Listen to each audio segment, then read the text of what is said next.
It all starts in the virtual reality game with the largest player population in the world, called Zero Fantasy Online. Popularly known simply as ZFO, we see a huge demon-faced monster staring down a warrior. This level 998 player was about to become the first person in the world to reach the game's max level. With frantic clicks of his mouse, the boy tries to keep up the pace so he doesn't miss his chance. Sweating profusely and wearing his VR headset, the young man mutters that this is impossible. We see the boy in front of his computer screen in a completely dark room, focused on the game.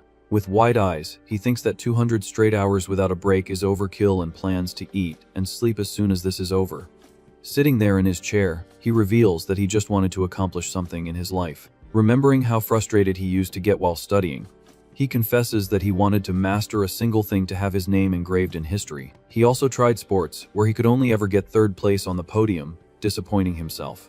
Completely frustrated and looking down, he laments that he was never number one in anything. At that, the boy clenches his fist tightly, showing his determination to change that fate. Back on the game screen, the knight watches the defeated monster as the young man thinks that in ZFO, things would be different. The giant monster begins to disintegrate in a great explosion of light. The game's knight maintains his imposing posture, prepared for what's to come, leaping to deliver the final blow.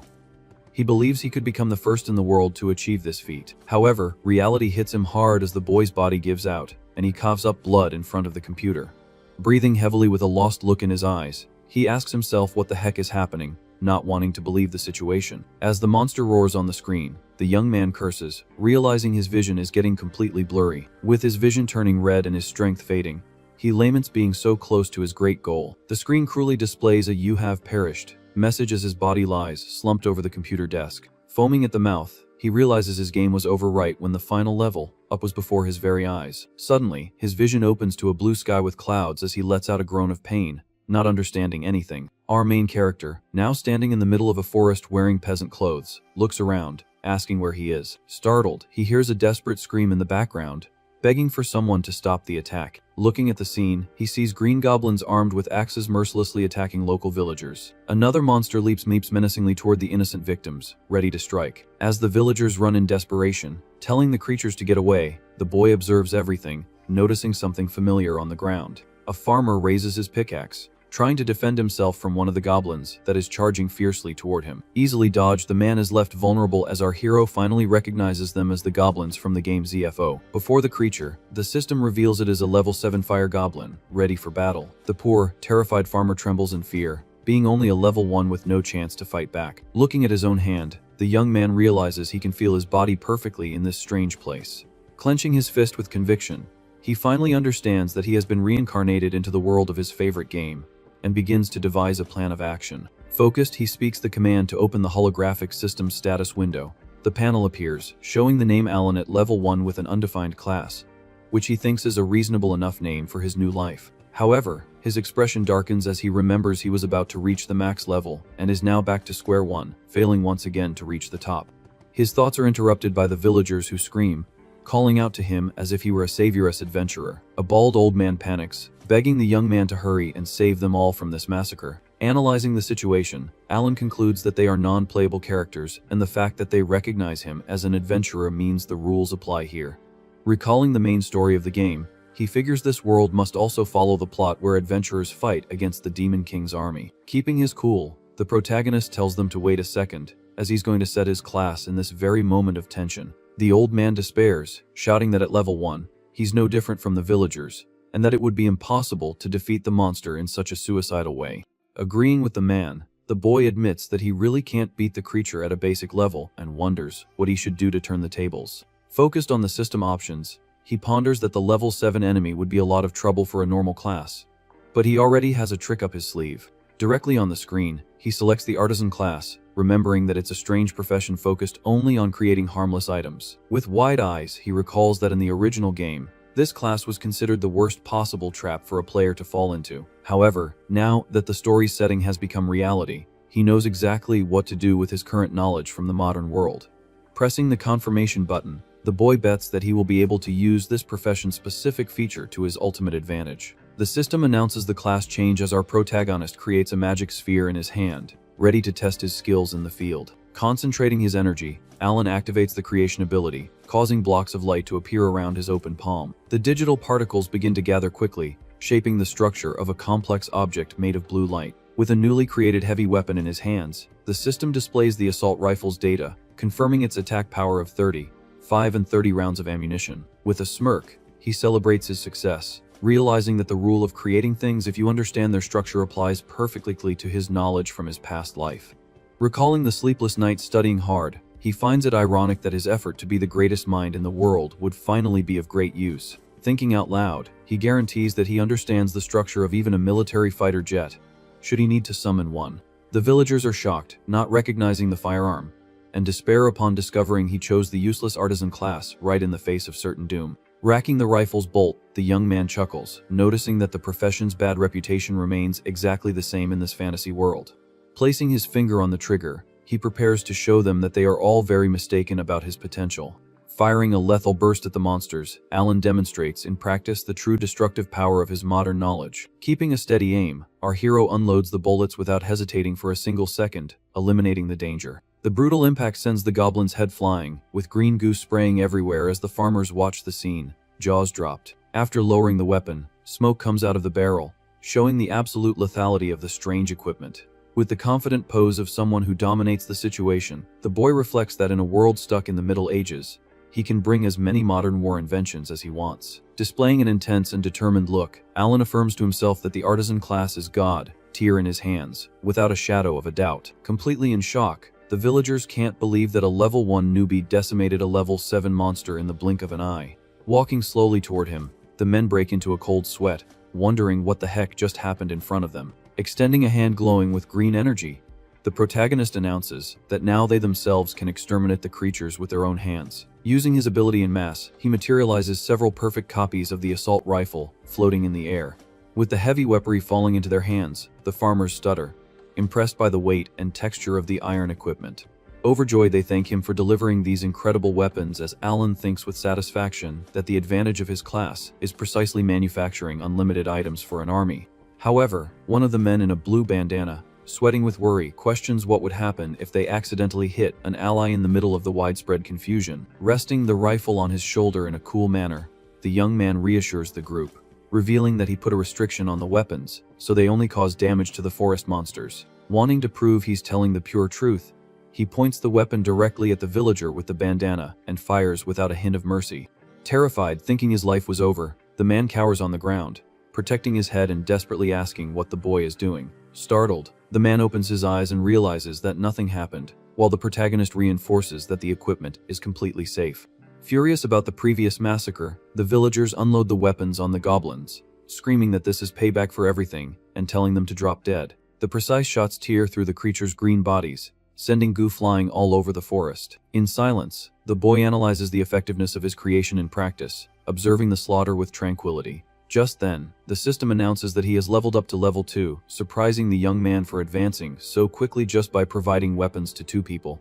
The holographic screen explains that when a monster is defeated using a forged weapon, a portion of the experience points automatically returns to the creator. Greatly relieved, the bald old man returns the rifle and thanks him profoundly for saving everyone's lives, begging him to take the equipment back. With a curious look, the hero notices a glowing stone in the man's hand, recognizing the object as the fire goblin's magic stone. This ruby-red crystal seals the creature's power and serves as the main source of income for adventurers, who exchange the item for money at the guild. There, specialists extract the power contained in the material and convert it all into versatile energy for the population's daily use. Suddenly, a desperate scream echoes through the forest, startling everyone present. A giant goblin wearing heavy armor and holding a shield appears, chasing a terrified villager who is trying to save his own skin. With a grim expression, the protagonist quickly realizes that this creature is not a common monster, but a boss-class enemy. The system confirms his suspicion, showing that it is a goblin knight at level 13, possessing far superior strength to the previous opponents. Confident from their recent success, the 2 armed farmers tell the hero to leave the job to them,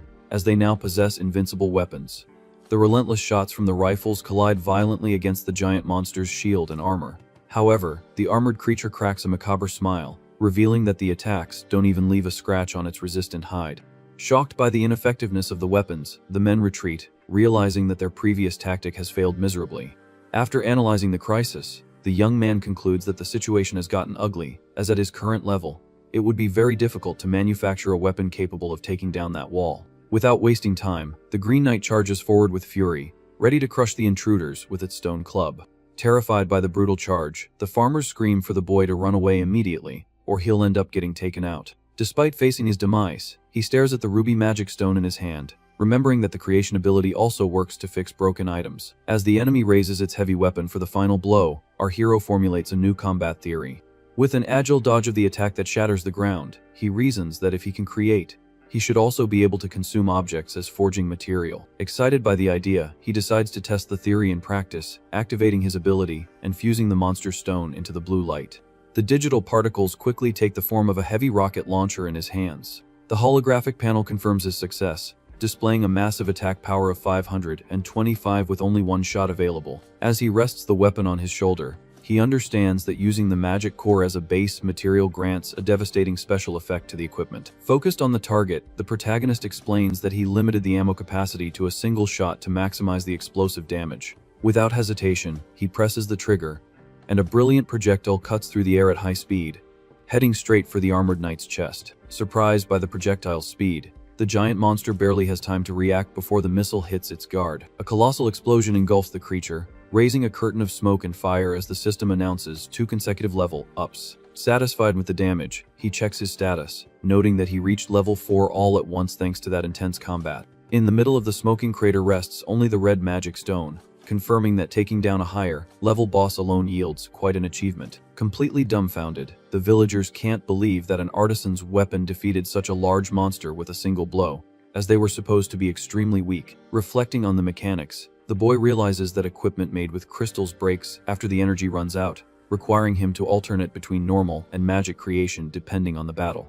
Curious about such skill, the villagers question if he belongs to some famous warrior clan to possess such an absurd power. With his gaze turned to the blue sky, the young man denies the rumor, stating casually that he's just a regular newbie in these lands. At that exact moment, under the sunlight, the legend of the one true artisan began to spread throughout that vast, unknown world. As the only being capable of going head to head with the forces of darkness, he would be the key to ending the long and bloody war against the Demon King's army. With a glowing cube of light in his hand, our hero prepares for future challenges, using all the technological knowledge from his past life. After collecting the reward from the scorched ground, he confirms that he has now perfectly understood the fundamental mechanics of his underestimated profession. To achieve his goals, he plans to use this valuable gem to level up as efficiently and quickly as possible. Despite his immense potential, the boy himself still has no idea how monstrous his ability to alter the balance of this world is. Determined to fix his past mistake, he swears that this time he will be the first warrior to reach the maximum level as he faces a gigantic stone golem in the middle of the mountains. Thanks to reaching level 13, the young man unloads his pistol at the enemy, revealing that he went to that inhospitable place just to test his new forging capabilities. Before the enormous creature, the panel indicates it's a level 20 stone golem, surprising the artisan who didn't expect to find such a colossal beast. In a quick switch to the assault rifle, he fires a continuous shower of bullets at the stony target. The violent impacts shatter the creature's surface layer, chipping off small pieces of its rigid body. However, the smoke soon dissipates, showing that the wounded rock quickly rebuilds itself, healing any damage suffered in the attack. Completely intact, the monster raises its massive arms and emits a threatening sound, demonstrating its unshakable vitality. Faced with this opponent's passive ability, the hero notes that besides its formidable defense, the creature also has continuous regeneration. With the gleaming rifle in hand, he laments that although he has maximized his raw firepower, purely physical attacks are not enough to overcome this barrier. Considering the situation perfect for a practical test, the boy smiles excitedly, deciding to try a new enhancement function on his equipment. Through his peculiar energy, he materializes a mechanical component with an empty space in the middle, glowing in a vibrant blue hue. This mysterious piece turns out to be a slot adapter designed specifically to modify the artisan's base weaponry. Quickly, the device fuses to the side of the assault rifle, creating an extra compartment ready to be filled with some powerful material. Through quick reasoning, he deduces that inserting an elemental gem into this new space will directly attach its magical properties to the common bullets. Visualizing the virtual holographic inventory, our protagonist plans to elevate his weapon's destructive power to a completely different level. With a simple hand movement, he accesses the digital storage, pulling the desired item into the real world. The orange crystal falls gently into his palm, being the magic stone from the golem he had saved during his journey. Without hesitation, he presses the raw stone directly into the rifle's compartment, forcing the gear to fit perfectly. Immediately, the magic core begins to pulse with intense energy, powering the entire structure of the firearm. With a focused and deadly look, the boy prepares to test the true capability of his new invention on the battlefield. The status window glows, confirming that the piercing effect has been successfully added, imbuing the ammunition with the power to completely ignore the target's physical defense. Satisfied with the genius of the mechanic, he celebrates the achievement, knowing that the penetrating ability is the mortal weakness of that rocky enemy. Oblivious to the imminent danger, the stone giant beats its own chest and roars fiercely, challenging the small human to a direct confrontation. With his sights firmly locked on the monster's chest, the artisan returns the provocation, wanting to see if the creature can take the hit this time. With a firm, merciless squeeze of the trigger, a burst of luminous projectiles tears through the air at high speed, heading towards the massive rock. The continuous impact of the piercing bullets goes through the golem's natural armor, shattering its entire body into hundreds of pieces of rubble. Attentive to the destruction with surgical precision, the hero ensures that the monster has no chance to regenerate its lost limbs. The creature's vital core cracks under the pressure of the relentless attack, decreeing the absolute end of that living wall. A thunderous explosion raises a cloud of dust and pebbles, turning the terrible enemy into mere gravel scattered on the sandy ground. During a slow walk through the dusty crater, the panel beeps, informing him that he has reached level 14 as he mutters that the practical test was an absolute success. While inspecting the smoking barrel of the rifle, the young man sighs in relief upon confirming that using the recreation ability only on the extra slot preserves the weapon's durability, preventing it from breaking after using magic. After another combat in the forest, the protagonist bends down to collect the reward left by the defeated monster, keeping his weapon firmly in hand. A system notification suddenly appears, displaying his advancement to level 15, surprising the boy with the speed of his progress. The holographic panel informs him that the peasants have repelled a horde of orcs, making the hero note that they are putting the forged weapons to good use. Over the past few days, he has traveled through several farming villages, distributing rifles to ensure the residents' safety and gain experience points completely passively. Satisfied with this brilliant strategy, he walks calmly, absolutely certain that choosing the artisan class was the best possible decision. Far away, at the majestic main headquarters of the Adventurers Guild, the mood among the top brass is one of pure shock. Gathered before a crystal ball, the evaluators are flabbergasted by the record of an adventurer who has been leveling up at an explosive rate in recent days. A man in glasses questions if there isn't some error in the system, finding it impossible for someone to jump from level 4 to 15 in just 4 days. Focusing on the projected screen, they read the name Alan at level 15, stating they have never heard of this individual before. One of the female evaluators points desperately to the artisan class, stressing that there is no way a trash profession could level up so fast. Intrigued by the mystery, the man in glasses decides to project the record of the boy's most recent battle directly onto the magic crystal for all to see. The holographic image displays the protagonist facing the gigantic stone golem, leaving everyone confused as to why he is using purely physical attacks. As they observe the assault rifle firing lights, the guild members wonder what kind of bizarre weaponry that is in the newbie's hands. One of the men, sweating bullets, comments that he has never seen anything like it, lamenting that the monster with absolute defense is being treated so humiliatingly. As the stone beast is shattered in the projection, they come to the conclusion that this firepower is on a completely different level from their known reality. Analyzing the damage, the experts calculate that his actual level might be 15, but his firepower is easily equivalent to a level 50 adventurer. This breaks all established rules, as weapons created by artisans should be considerably weaker than conventional ones. The evaluator confesses he doesn't understand the logic behind it all, admitting that this man is in a completely unique category. The group's leader, with a dark look, orders them to report this to the Grand Master, suspecting they have finally found the vessel they have been searching for. The serious conversation is interrupted when a subordinate points to the crystal globe, warning that the boy has just started a battle against another boss. Far from the guild, our hero comes face to face with a gigantic sandworm emerging from the ground, a level 27 boss. With a fixed gaze on the immense beast, he notes that this creature has an incredibly high amount of health, making it perfect for testing the limits of his creations. As the rocket launcher has the drawback of only one shot, the protagonist wonders how much he can increase the power of a compact weapon using add-ons. To carry out this practical experiment, he materializes the magic core of the stone golem he just obtained in the previous battle.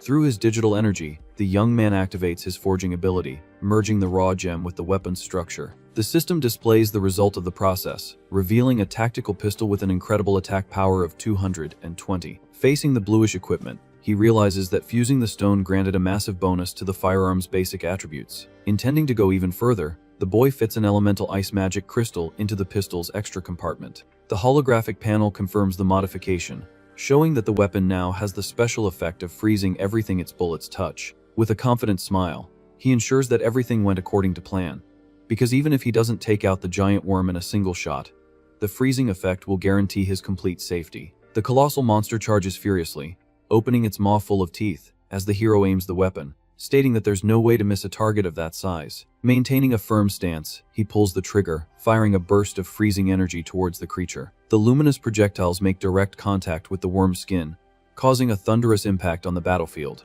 In a matter of milliseconds, the entire body of the desert beast is completely frozen from the inside out, leaving a huge hole where its mouth was. The protagonist slowly lowers the pistol, observing the cold mist that dissipates in the air around his masterpiece. The unbeatable monstrosity is now nothing more than a gigantic, harmless ice statue in the middle of the scorching sand. Small cracks begin to form on the crystallized structure of the defeated creature. Satisfied with the equipment's lethality, the young man puts the weapon away, noting that its power surpassed even his own expectations.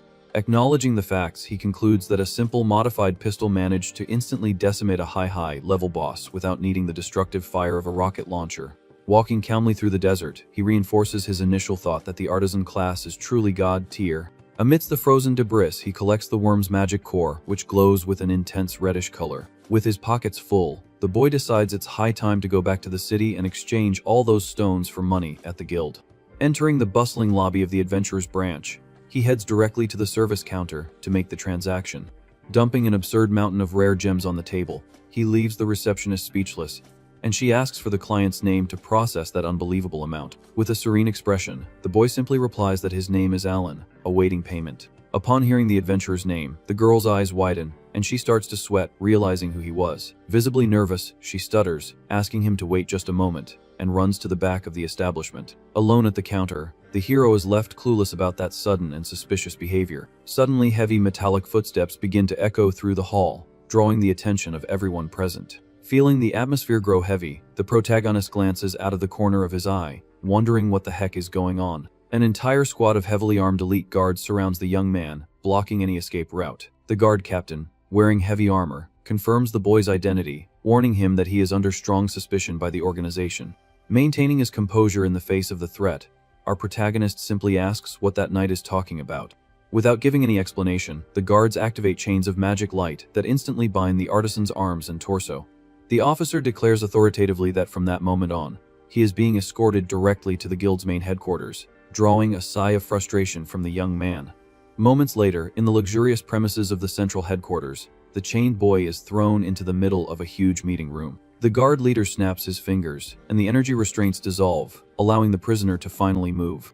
Sitting at the head of the table, a man with a goatee apologizes for the aggressive approach, revealing that he was very curious about the absurd speed at which the newbie was leveling up. With his hands crossed and a mysterious smile, the man in the suit states that he needed to talk to him anyway, no matter the cost. Rubbing his wrists, which were sore from the containment magic, the hero returns the courtesy, asking bluntly what these higher-ups want with him. A suited man with glasses slams the table, demanding that the boy reveal all the secret details of that strange weapon called a firearm. Maintaining an unshakable posture, the protagonist retorts that they wouldn't understand even if he explained, as it's a collection of technology that simply doesn't exist in this world. Bothered by the newbie's arrogance, another evaluator with a mocking smile comments that he talks big for a mere trash artisan. Trying to wound the young man's pride, the smug fellow implies that the so-called weapon must not be anything special for him to want to hide the secret. With a sharp gaze, our hero immediately realizes that the intention of that cheap insult is just to provoke him into spilling valuable information. Determined to shut the suits up, the boy raises his right hand, activating his forging ability and generating a bluish light that illuminates the entire room. Materializing a mass-produced assault rifle, he throws the equipment on the table, telling the arrogant evaluator to examine the item as much as he wants. The system displays a base attack power of 50 as the young man informs them that he's gifting them the exact same weapon he provided to the old folks at the farm. Completely shocked, the members of the board realize that an attack power of 50 is equivalent to an elite knight and panic when they notice it can fire 30 times in a row. Turning his back to the table, the protagonist states that the conversation is over and walks towards the exit of the meeting room. Without looking back, he says his goodbyes, asking to be excused as his great goal is to be the first in the world to reach level 999, and he has no time to waste. At that exact moment, the man with the goatee stands up abruptly from his chair, slamming his hands on the table, and telling the boy to wait. With an extremely serious look, The suited man questions if this absurd ambition means that his final objective is to defeat the Demon King. Stopping in his tracks, the hero casually agrees, arguing that he heard from the farmers that the situation is terrible because of the Army of Darkness and he plans to help. Adjusting his glasses with a grim expression, the guild leader confirms the story, revealing that all of humanity is facing an unprecedented crisis at the hands of that brutal army. Through a projection of a destroyed city, the suited man reports that an entire metropolis recently fell to the enemy army, while the boy assures them he will solve these problems eventually. After standing up in a relaxed manner, our protagonist advises them to schedule an appointment the next time they want to talk. As he walks towards the exit, escorted by the guards, he hears the leader ask him to wait, as there is one more pending matter. With a bored look, the young man questions over his shoulder what they want this time. Raising his index finger, the man with glasses suggests that if he wants to level up efficiently, he should join a clan. Focused on the proposal, the artisan wonders internally how this clan business would work. The evaluator explains that it is an organization formed by adventurers and already offers to introduce him to an A-rank group. At that moment, another suited man pushes his colleague aside, annoyed, telling him to stop trying to get ahead. To sway him to his side, the fellow argues that the faction he supports is also elite and focuses on high-level dungeons. With a wave to calm things down, the goateed leader interrupts the discussion, advising that the boy has the right to decide and offers a spot in his own parents' clan with preferential treatment. Scratching the back of his neck with little interest, Alan refuses all proposals, stating that he does not intend to join any guild at the moment. With a calm look, he justifies wanting to move freely, while the leader understands and asks to be notified if he changes his mind. Unceremoniously, the boy opens the large door and ends the conversation, bidding farewell to the top brass. In the silence of the room, the evaluators comment that he simply left, proving to be a very difficult person to deal with. Staring intently at the assault rifle left on the table, one of them wonders how that weapon works, certain that it's not something a level 15 artisan could manufacture. With a serious expression, the man with glasses proposes to summon the best artisans and blacksmiths in the country to analyze the equipment in detail. Changing scenes, we see the entrance of a huge rocky cave crowded with gathered adventurers. This is the famous Wolf Mine dungeon, with its portal shining in a mystical blue hue. During his calm walk through the place, the protagonist notes that even in this world, the entrances to instance dungeons are super busy. Approached by a stranger, he receives a friendly invitation to join a group that needs one more member. However, upon checking the hero's status, the man's eyes widen in astonishment that he is only level 15. Sweating profusely, the man turns his back on the spot and runs off, apologizing and telling him to forget the invitation. Faced with this rejection, the young man sighs in frustration, as adventurers think it's crazy for someone of a low level to try their luck in a place recommended for level 25. With a confident smile, he thinks that he would never have come to a weak area like this if it weren't for the level difference modifier. The system details that in this world, facing enemies 10 levels above your own applies a massive experience bonus, making it the fastest way to level up. In the middle of his walk, a sharp scream of despair catches the boy's attention. Looking to the side, he sees a group of thugs surrounding a blonde girl, telling her not to be so reluctant. The leader of the gang is the swordsman Lucas, level 65, who is harassing the priestess Emma, level 20, forcing her to join his team. From a distance, the other adventurers whisper that the guy is forcing another woman to accompany him. But no one has the courage to intervene because of his strength. Licking his lips in a disgusting way, the swordsman intimidates everyone in the place, as his reputation for attacking innocents without hesitation wards off any hero trying to play the savior. Cowering in fear, the priestess begs to be left alone, justifying that she just wants to play with people of her own level without being carried on someone's back. Spreading his arms, the bully leader tries to seduce her, saying that leveling up easily like this is an irresistible offer. With a sadistic smile alongside his henchman, he implies that the experience will also be very good for them, in a completely harassing tone. Suddenly, a bluish light appears on the ground right in the middle of the thug's circle, catching everyone's attention. The energy condenses, forming a solid, shining bronze structure that sprouts from the earth. Realizing the imminent threat, the swordsman's eyes widen in complete shock. A gigantic statue of a hand giving the middle finger hits the bully squarely, making him fall hard to the ground while his cronies panic. Ignoring the frightened girl, the protagonist walks calmly, apologizing and claiming that this spell is very difficult to control. With his usual bored face, he boldly states that his forge just accidentally failed.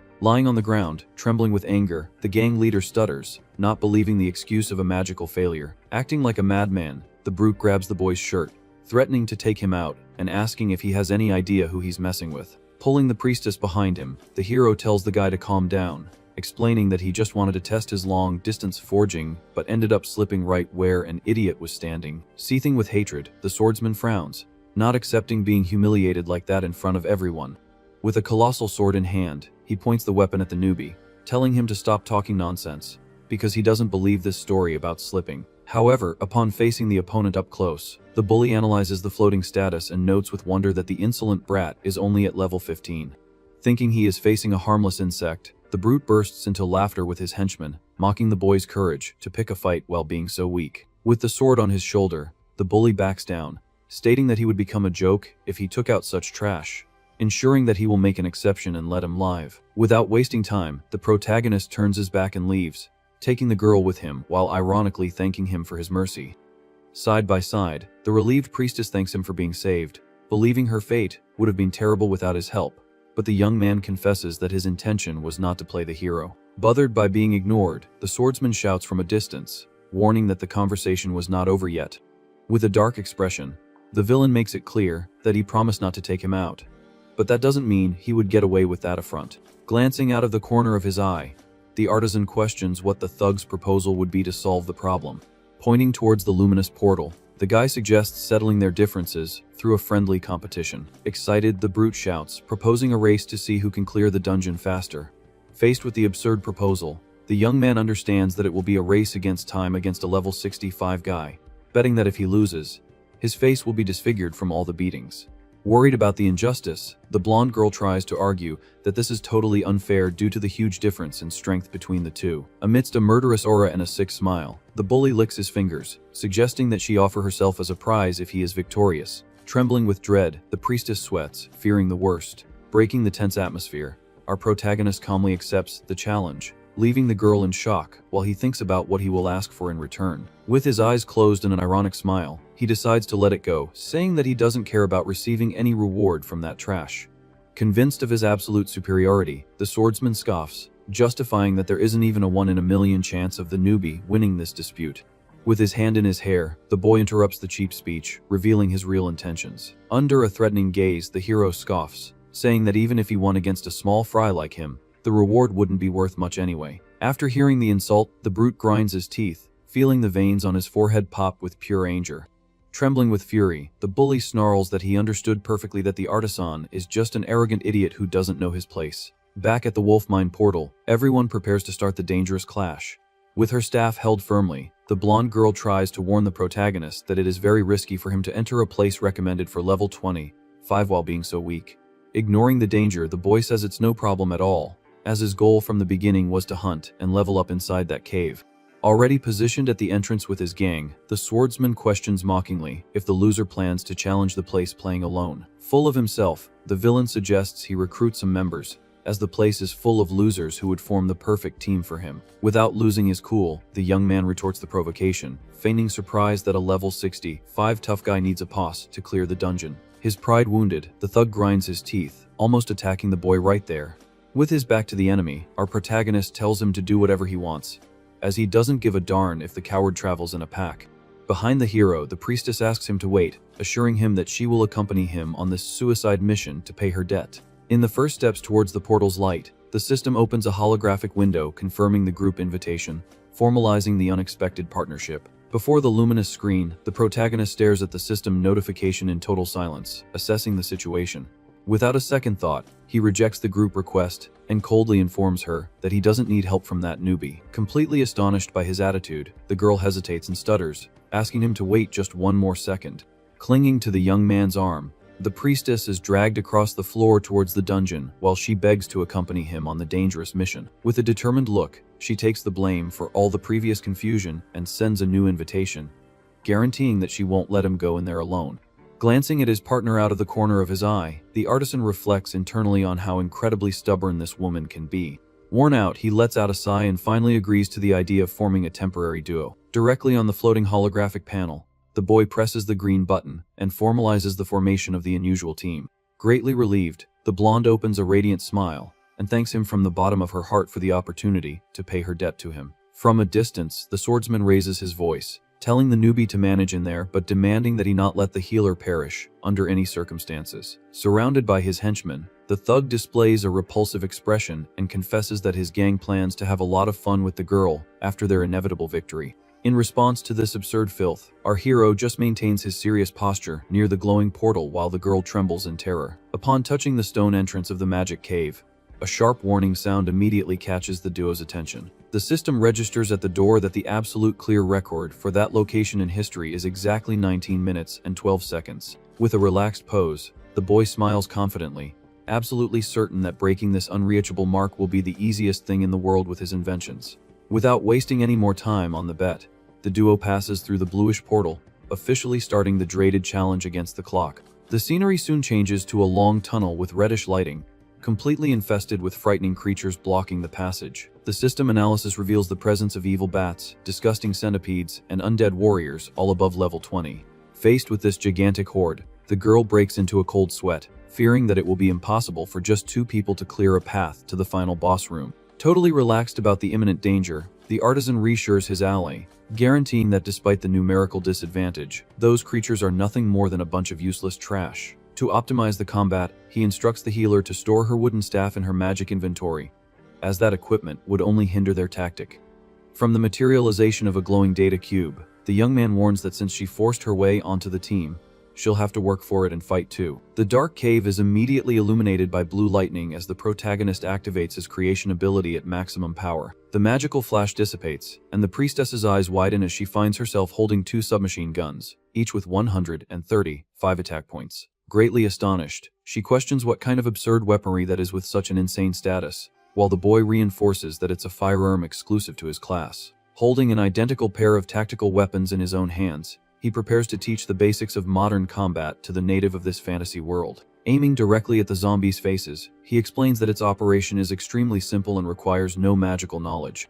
With a focused and deadly look, the hero completes the instruction, telling her to simply aim at the cluster of monsters and pull the trigger. The deafening noise of the shots rips through the tunnel's silence, destroying the undead's flesh with a relentless rain of lead bullets. Fascinated by the lethality of the newly forged toy, the blonde praises the damage and soon receives the order from her impatient partner to start shooting as well. With no motor control whatsoever, the girl desperately pulls the triggers, firing blind bursts of energy to all corners of the hallway chaotically. The aggressive kickback of the weapons throws the blonde's arms up, making her whole body tremble as she cries for help, unable to let go of her hands. In a fearless advance, the protagonist reveals that he zeroed out the submachine gun's stability on purpose, because firing uncontrollably will hit anything in the middle of that crowded horde. With his eyes focused on the darkness, he ends the explanation and orders his partner to run full speed straight to the final room of the area. At the same time, in an identical instance of the cave, the arrogant swordsman's group advances, slicing through the weaker enemies in their path with some ease. After working up quite a sweat, the group of toughs puts away their weapons, breathing a sigh of relief for having cleared the entire first section of monsters in the mine. One of the henchmen in a red beanie comments, jokingly, that their leader can be an extremely malicious person in some situations. Pleased with his subordinate's cleverness, the villain listens to the explanation that the dungeon has a hidden mechanic of summoning an impossible extra boss if the player is new to the location. Finding the dirty plan hilarious, the brute lets out a sinister laugh, confirming that he used this knowledge just to send his adversary straight to the slaughterhouse without getting his hands dirty. During their walk, the gang agrees that the level 15 trash won't even get past the first room, proving he was foolish to accept the challenge. They mock the boy, betting that even by a miracle, the duo of failures will end up as beast fodder before reaching the main prize. With a look of pure cruelty, the leader regrets not being able to take the brat's head off personally, but is satisfied knowing he will suffer horribly in the brutal dungeon. Back to our protagonists, they finally reach a huge double stone door that seals the entrance to the deepest chamber of the dungeon. Observing the system's digital timer floating in the air, the priestess is shocked to find that the unbridled slaughter lasted less than 9 minutes. In a very sarcastic way, the young man points out that the bet's time would be even shorter if the clumsy newbie hadn't run off like a madwoman, stepping on the fire traps. A quick flashback shows the poor girl emerging from a cloud of smoke, all scorched after a misstep, justifying her partner's little scolding about the lost time. Very embarrassed, the healer asks him to take it easy, as it's her first time in an advanced place, receiving a dry compliment from the squad leader in return. Focused on his own system data, the hero notes with wonder that he jumped from level 15 straight to 18 in just a few minutes of shooting. Beside him, the girl sighs with happiness for having gone up a measly level, but the artisan concludes that the passive gain from his weapons, scattered around the world, yields much more experience. Noticing her friend's slowness, the blonde jumps with anxiety, telling him to stop daydreaming and focus on the imminent battle so they don't lose the bet through carelessness. Back to reality, the protagonist wields his heavy military armament, agreeing to end this nonsense as quickly as possible so they can get out of there. The heavy solid stone gate groans as it slowly opens, revealing a wide chamber bathed in a dark, magical, and totally oppressive energy. Just by looking into the darkness at the back of the mysterious room, the priestess's eyes widen, completely losing the courage to take a step forward. From the cold shadows of the room emerge two colossal, bestial silhouettes with murderous instincts, awaiting the arrival of the brave intruders. The dungeon's panel identifies the first creature as the majestic werewolf queen at level 25, displaying her white fur and imposing posture. Right beside her, the monstrous black, furred werewolf king appears at the same level range, causing immediate panic in the girl due to the double presence.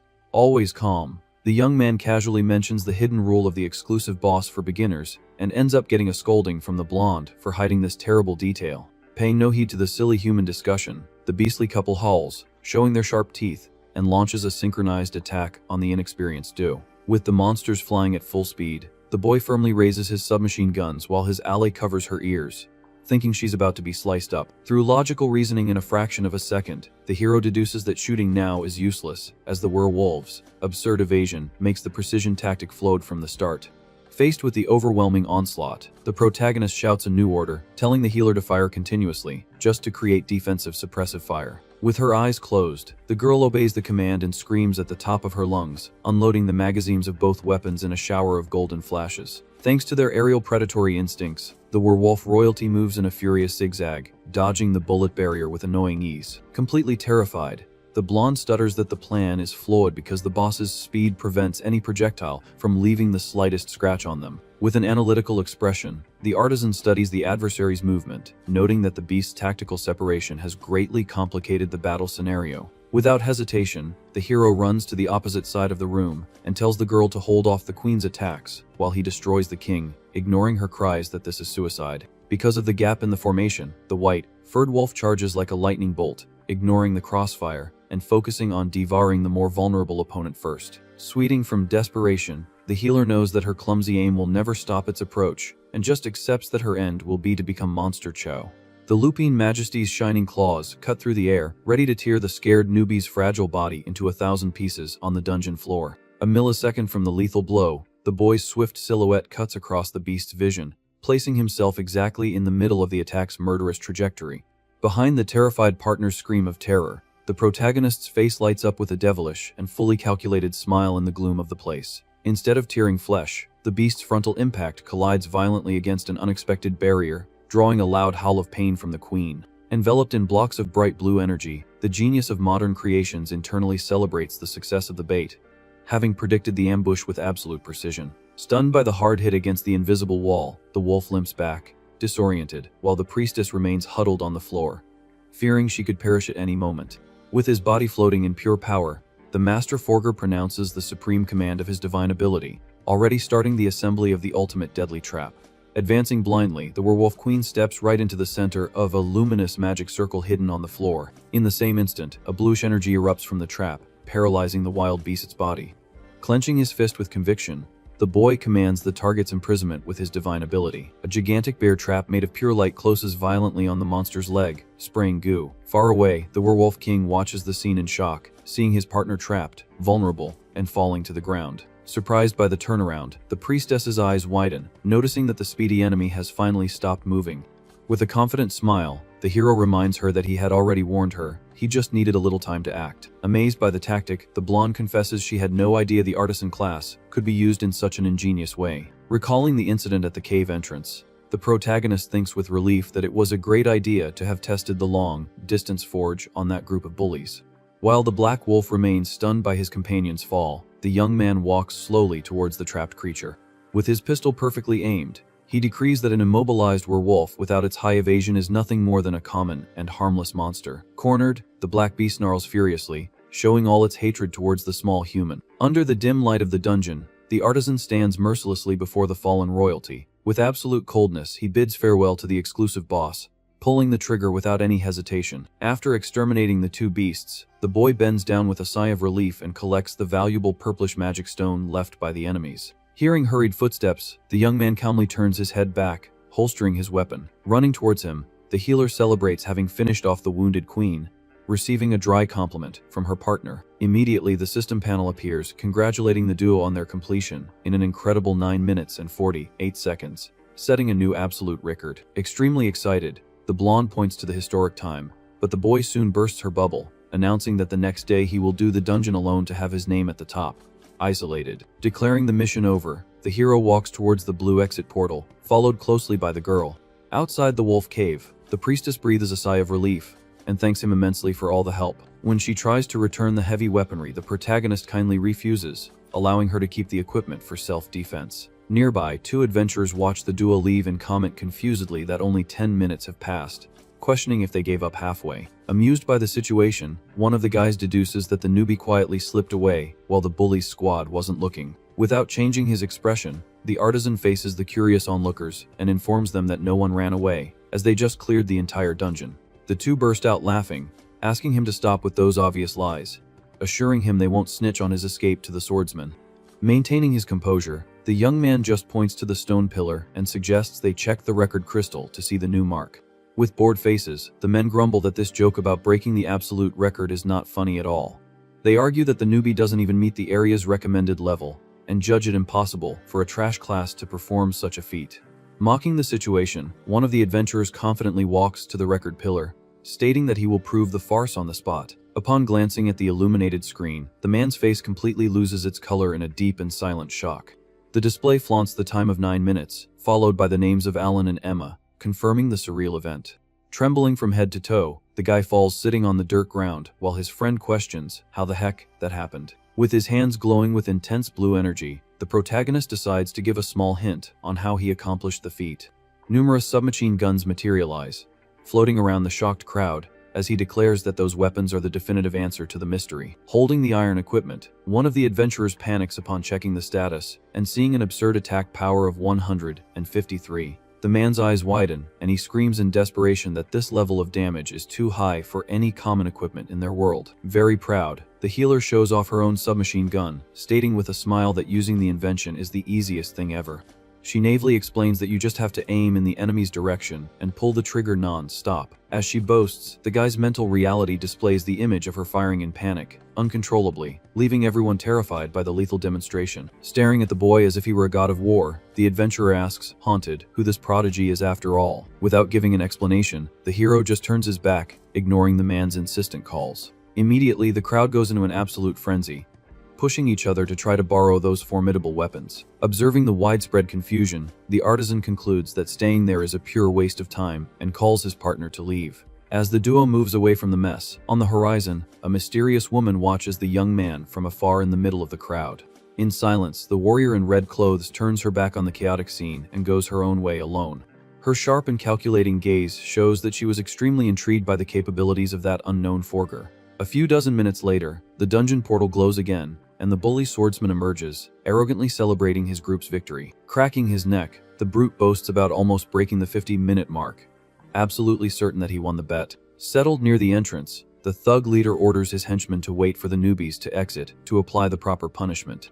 Laughing, one of the henchmen suggests that if the duo doesn't come out in an hour, they should leave, as they would surely be done for in there. Interrupting the celebration, the two curious adventurers from before cautiously approach the swordsman's group. With a serious expression, the man informs them that the challenge's opponents went home a long time ago. Seething with hatred, the bully questions, grinding his teeth, if the brats tucked their tails between their legs and ran from the bet. Soon after, he bursts into laughter, deducing that all that posing was just a cheap bluff to escape his doom. Shaking his head in denial, the informant shatters the villain's joy with a solemn attitude. Not understanding the tone of the conversation, the brute stops laughing, staring at the man with a face of pure confusion and anger. Straight to the point, the guy explains that the duo didn't run away but completed the dungeon in an incredibly shorter time than anyone else in history. Totally paralyzed, the gang leader is speechless, demanding that the man repeat that impossible absurdity. Refusing to believe the story, the swordsman marches furiously towards the stone pillar, cursing loudly. With a heavy stomp, the thug grabs the edge of the monument with brute force, trying to prove it was all a lie. However, upon laying his eyes on the digital panel, he lets out a confused murmur before the luminous scoreboard. With dilated pupils, he reads the 9-minute mark, not believing they lost so badly in a place that cost them almost a full hour of continuous effort. Noticing the boss's tension, the cronies approach cautiously, asking what went wrong with the pillar. Completely in shock and sweating bullets, the swordsman stammers that it must be a lie invented by the system, denying reality. Sooner or later, the reality hits him hard, and the brute collapses to his knees, screaming to the heavens that he doesn't accept losing like that. Far away, the scene changes to a dark and luxurious office where a mysterious man rests in the dark. Holding some papers in the dim light, the man analyzes recent reports with extreme, focused interest. The document displays the protagonist's photo and his war inventions, leading the leader to conclude that this forger possesses true strength. Interrupting the dense reading, knocks on the door echo through the closed room, and the man tells the visitor to enter. A muscular individual in assassin's attire, with silver hair and a mask covering his face, appears in the room, emanating immediate danger. With a cold gaze, the mercenary informs that he was summoned because he heard the leadership had a new service request. Displaying a malicious smile in the shadows, the suited man confirms the existence of the special mission without beating around the bush. Sliding the investigation report across the mahogany table, the boss points directly at Alan's image, marking the new target. Staring at the young artisan's photo, the assassin lets out a muffled chuckle, noting that this boy will make for a very fun job. A heavy bag of money is thrown onto the table, sealing a dirty deal with a generous payment. The client's finger taps firmly on our protagonist's photograph, marking the target. In the shadows, the masked assassin receives the direct and lethal order to exterminate the boy without a trace. Meanwhile, in the city, the priestess thanks him for everything, informing him that she will temporarily move her base to avoid reprisals from the swordsman's group. With a worried look, she questions if the hero really needs to leave like that, offering help to ward off the bullies if necessary. Maintaining a firm posture, the artisan refuses the offer, reminding her that she is also an adventurer and he can't depend on her protection all the time. Understanding his decision, the blonde accepts the facts, and the young man says goodbye calmly. Jumping with joy as she walks away, she demands that he not break any records in the dungeon without her, as she also wants to make her name in history. The system panel confirms the girl's departure from the group as she shouts from a distance, hoping they can team up again in the future. A few days after this encounter, we see the hero, now at level 24, walking through a rocky desert with the intention of testing a new invention. Upon activating his special ability, an immense amount of bluish energy forms, and he mentally hopes that the new project works perfectly. The light soon reveals the imposing silhouette of a modern war tank, confirming that the exterior replica was an absolute success. Satisfied with the combat machine's appearance, the boy quickly jumps to the top, wanting to check the internal controls. Opening the hatch and peeking into the dark interior, he gives a slight smile, noticing that the panel and seats were copied with impeccable precision. Seated in the driver's seat, the young man gives the command out loud, telling the armored vehicle to advance through the arid terrain. Under the scorching sun, the heavy vehicle remains completely motionless in the middle of nowhere, breaking the forger's expectation. With a drop of sweat running down his face, the protagonist quickly deduces that the machine would never work without some kind of fuel. The system of his abilities allows him to materialize any complex solid structure, but prohibits the creation of amorphous substances like water or gasoline. Far from being discouraged, the boy closes his eyes and smiles, revealing that he had already thought of an obvious countermeasure for this flaw in his class. Recalling the rules of his old virtual game, he analyzes in detail how energy works in this fantasy world. With a glowing greenish magic stone in his hand, he explains that these monster cores serve precisely as a universal energy source for society.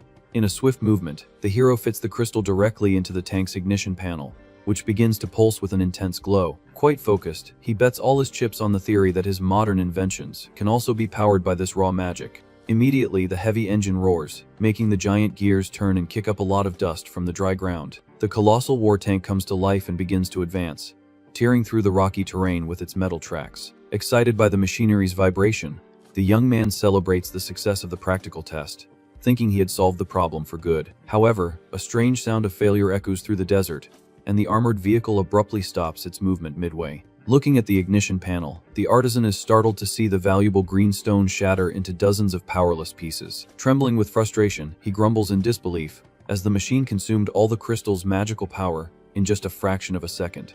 Exiting through the top hatch with slumped shoulders, the boy sighs in disappointment, admitting that he still doesn't have enough resources to afford the consumption of such a gigantic vehicle. Staring at his unused masterpiece, the forger understands that he will need to hunt for very high-quality magic cores if he wants to move it, but is content with having proven his energy source theory. Leaving the heavy vehicle aside, he materializes his blue data cube, deciding to manufacture something much smaller and more economical this time. The magic light quickly dissipates, revealing a small, modern voice-activated reconnaissance drone floating in the air. Holding a tablet-shaped controller, the protagonist presses the activation button of the flying device. As the little machine gains height with the soft sound of its propellers, the boy watches its ascent, wondering how long this small invention will last. Through a direct vocal command, he orders the equipment to increase altitude and begin recording the entire desert perimeter. Satisfied with the flight stability, he nods positively, noting that the device has reached a perfectly acceptable blind spot for espionage. With the mind of a military genius, he already begins to plan improvements, thinking that if he attaches a firearm to the structure, it will become a formidable combat unit. Turning his attention to the luminous monitor in his hands, the young man decides to check the quality of the images being transmitted. Analyzing the display, the hero is surprised by the sharpness of the recording, which totally surpassed his initial expectations. Suddenly, his expression changes to pure seriousness, and he pauses the video on the spot upon noticing something very strange. The captured image clearly shows a group of individuals lurking among the rocks, making the boy wonder who those guys are, and if they are watching him. Under a dark and threatening gaze, he supposes they could be the swordsman's accomplices seeking revenge, but the bloodlust they emanate seems too intense for mere dungeon thugs. Bothered by the feeling of being hunted, the artisan summons his submachine gun and dashes towards the rocks, wanting to get to the bottom of this personally. From the top of the cliff, the band of masked assassins is startled to realize that their target has moved and is running exactly in their direction. Hiding behind the rocks, one of the mercenaries tries to remain calm, arguing that they are level 65 and their passive stealth abilities would never be detected by a newbie. Shattering any doubt, the protagonist stops midway and points directly at the rock, drawing the attention of the 5 cowards hidden there. Completely perplexed, the hired killer's eyes widen, realizing that their perfect camouflage has failed miserably. One of the subordinates asks the leader what they should do now, receiving the cold order to take out the target openly, since the silent approach was ruined. Maintaining his arrogance, the masked chief reflects that whatever that weird weapon in the boy's hand is, it's physically impossible for it to attack faster than them. Emerging from hiding, the leader walks confidently, remembering the rumors that this Forger's inventions have a magical restriction that prevents them from causing any damage to humans. Facing the armed boy, the mercenary scoffs, saying the job will be a piece of cake because he's only in the level 20 range, provoking a bored look from our hero. Despite his blind confidence, the platinum-haired killer warns his henchmen not to let their guard down, because if someone hired an assassination for a low-level guy, it's because he's hiding something dangerous. Tired of games, the artisan demands that everyone come out from behind the rocks, stating that he hates playing hide and seek in the middle of the desert. Slowly emerging from the shadows, the group's leader enters the boy's field of vision in a sarcastic tone, admitting that they were caught and are just a bunch of cowards. In a few seconds, the complete squad of 5 elite assassins lines up before the lone young man, forming a deadly barrier. Without showing a hint of fear, the hero gets straight to the point, questioning the purpose of this ambush in the middle of nowhere. Exuding a frightening murderous aura, the masked mercenary tells the brat to stop looking at them with that insolent gaze. At superhuman speed, the leader kicks up a cloud of dust and disappears from view, completing his sentence by saying they only came to dispose of his body. Squinting, our protagonist follows the absurd movement, realizing that the enemies simply vanished into thin air thanks to their class's extreme agility. Forming a deadly circle, the 5 brutes use their advanced stealth abilities to run in circles around the boy, becoming threatening blurs in the dust. Completely surrounded, the protagonist adjusts his combat stance and thinks with relief that it was an excellent idea to bring a rapid-fire weapon for this test. Appearing from a blind spot, the masked leader moves in for the final blow, calling the newbie a fool and guaranteeing that the weapon wouldn't even scratch him. However, the assassin's sadistic smile vanishes instantly when a burst of fire crosses his face, tearing the side of his head in milliseconds. Spinning his body on its axis, the master forger pulls the trigger without mercy, firing a storm of golden bullets in every possible direction.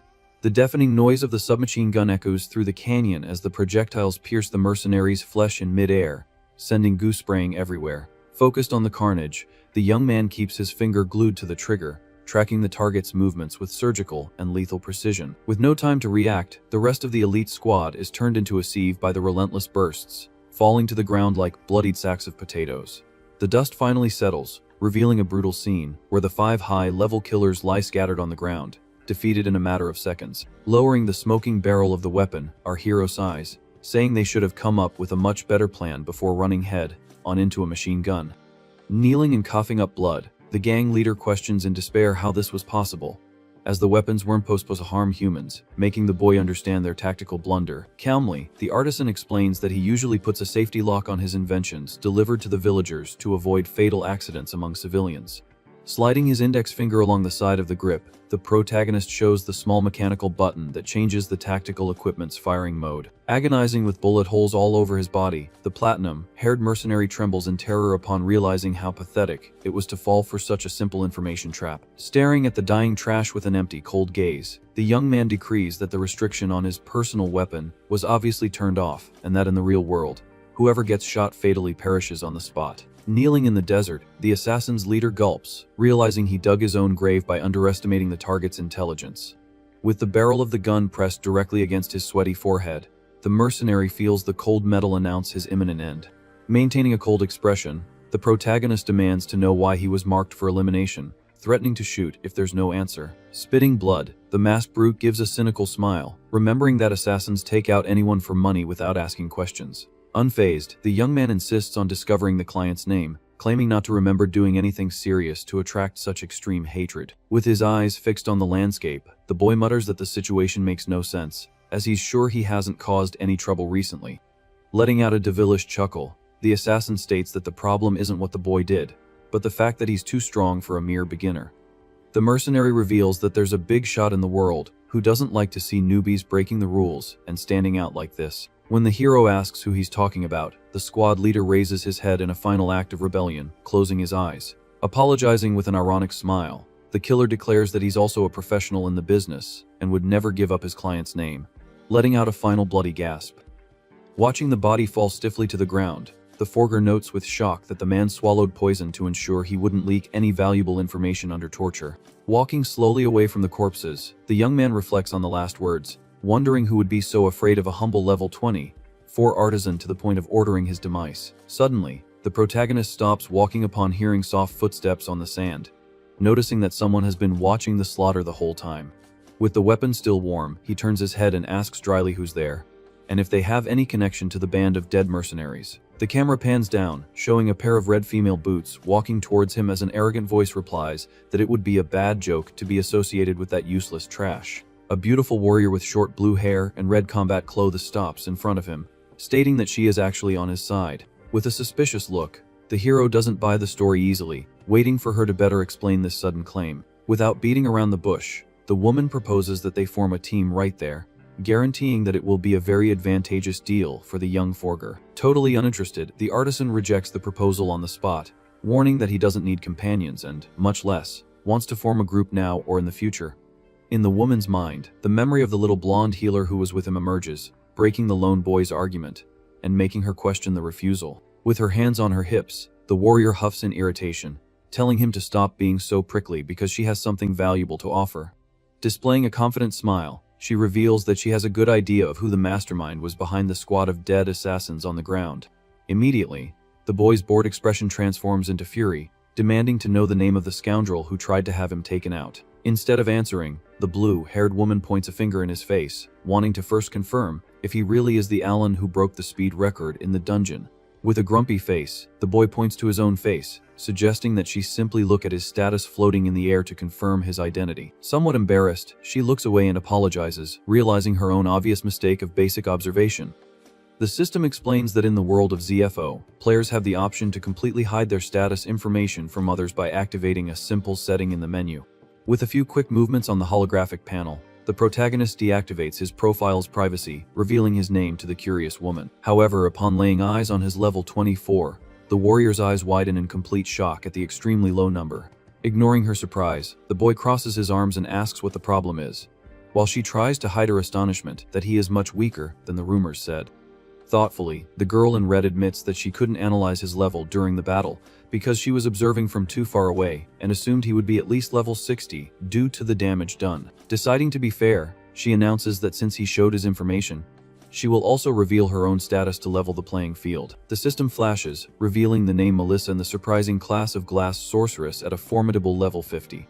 Without showing any reaction, the forger just nods at the introduction and immediately asks for the promise, impatiently questioning who paid for his head. The sorceress shakes her head, denying the free information, arguing that such valuable secrets don't come for free in this dangerous world. With narrowed eyes, the protagonist understands the game of interests and directly asks what she wants in exchange for the mastermind's name. Giving a victorious smile, Melissa opens her arms and proposes a fair trade where he helps her on a mission, and she gives him everything she knows about the ambush. Staring at the absurd level difference, the boy wonders internally how a newbie could be useful to such an advanced warrior. Pointing to the horizon, the sorceress reveals that the mission's target is an extremely famous and dangerous location nearby. A majestic view appears, displaying the Crystal Sky Castle, a colossal floating dungeon recommended only for adventurers above level 50. In a serious tone, she warns that this is no ordinary dungeon, being considered a challenge of maximum difficulty, even for the elite of her level range. The warrior details that the castle is a true hell, filled with aggressive monsters and gigantic bosses that appear completely randomly, preventing any prior preparation. Furthermore, the place is lined with cruel, deadly traps, enough to annihilate entire teams of veterans in the blink of an eye. As a final prize, she reveals that in the depths of the castle rests the fearsome Crystal Dragon, a legendary beast that is in a completely different league from the world's common bosses. After hearing the entire speech of extreme danger, the young man just arches an eyebrow, questioning why she would want his help in such a suicidal place. Manipulating a digital panel, Melissa displays the image of a green gem and reveals that her true objective is to obtain the Jade Dragon's orb, which only drops upon defeating the legendary beast. With a focused look, the artisan recognizes the material, knowing that the orb is a very high-level item on the world's resource table, surpassing all the stones he has ever seen. Crossing her arms, the glass sorceress questions with a challenging smile whether he will accept the deal or not, given so many dangers. Muttering to herself, she assumes it's impossible for a level 24 newbie to accept participating in such a suicidal mission, but thinks it wouldn't hurt to try her luck. Breaking all expectations, the boy raises his head and accepts the contract immediately, leaving Melissa completely flabbergasted and speechless. Gesturing frantically, she asks if he's crazy, or if he didn't hear anything she just explained about the insane difficulty of the dungeon in the sky. Very calm, the hero states that he heard everything she said perfectly, guaranteeing that he probably knows much more about the Crystal Castle than she does.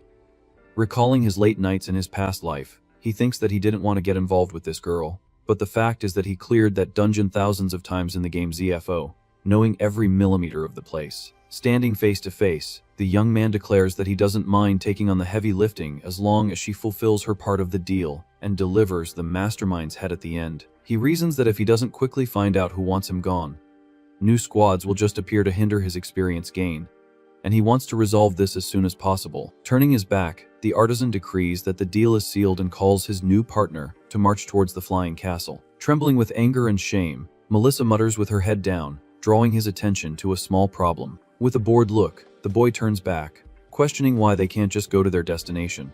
Sighing heavily, the sorceress points to the castle floating far away in the sky, explaining that there are two crucial reasons preventing them from entering the dungeon. She details that the only way to reach a castle in the sky is by undergoing a teleportation ritual performed exclusively by the government of the Dakian Kingdom.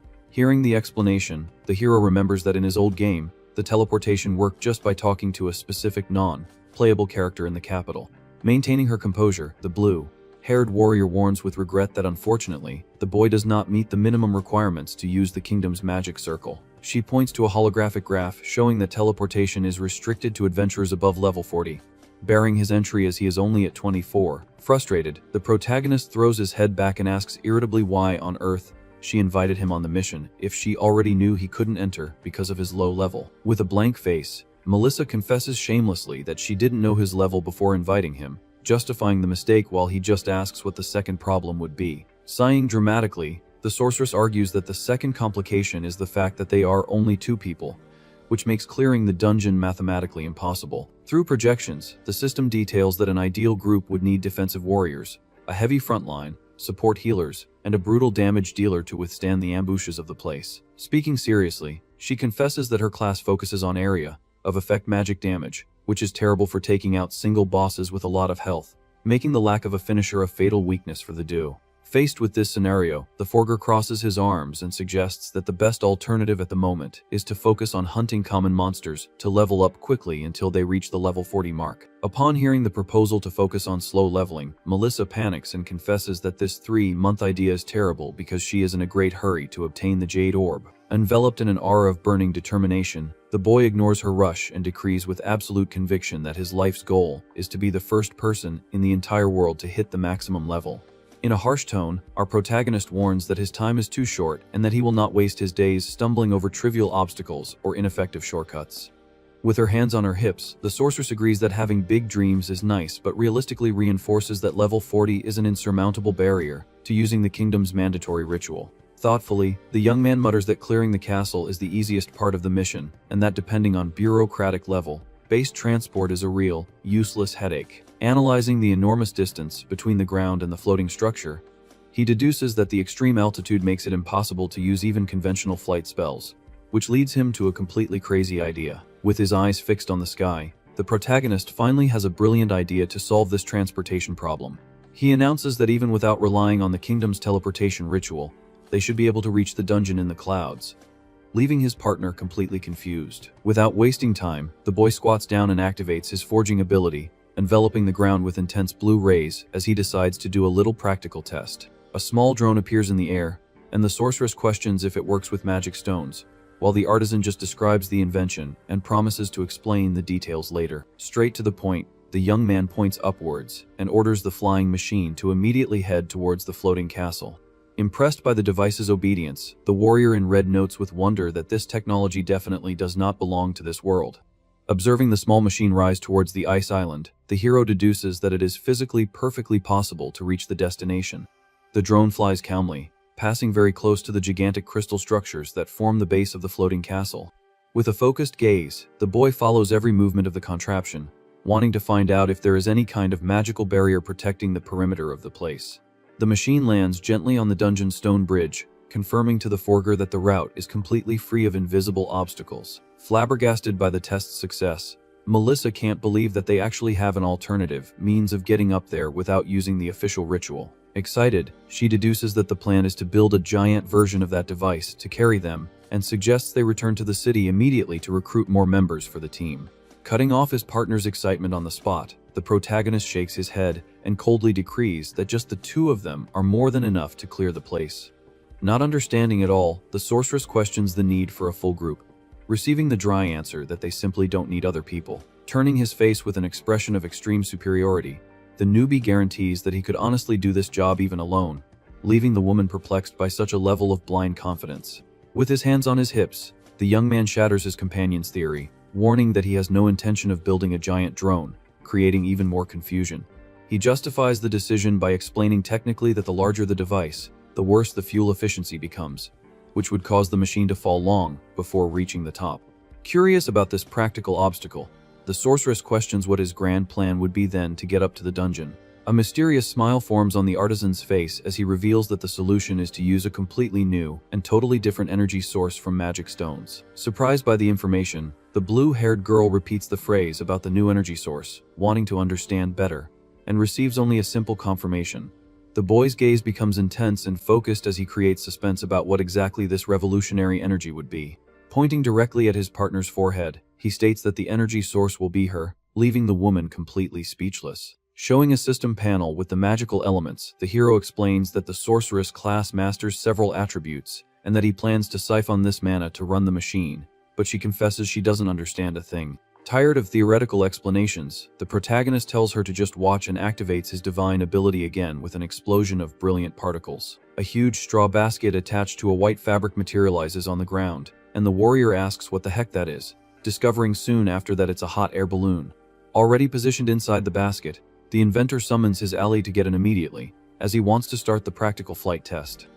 Inside the basket, the mage asks fearfully what she should do to help and receives the instruction to cast wind spells to inflate the structure. Positioning her hands with greenish energy, the girl confirms the order and begins to conjure a continuous gust of wind directly into the balloon. The limp white fabric quickly takes shape, inflating violently with the strong current of magical air generated by the warrior. With the spherical structure perfectly full, the partner questions if that was the right way, while the boy agrees and reveals that the next step is to heat the interior to make it take off. Evaluating the spells, the forger suggests that the Hand of Fire is the best option as it produces the necessary heat while consuming the minimum possible mana, receiving confirmation from his ally.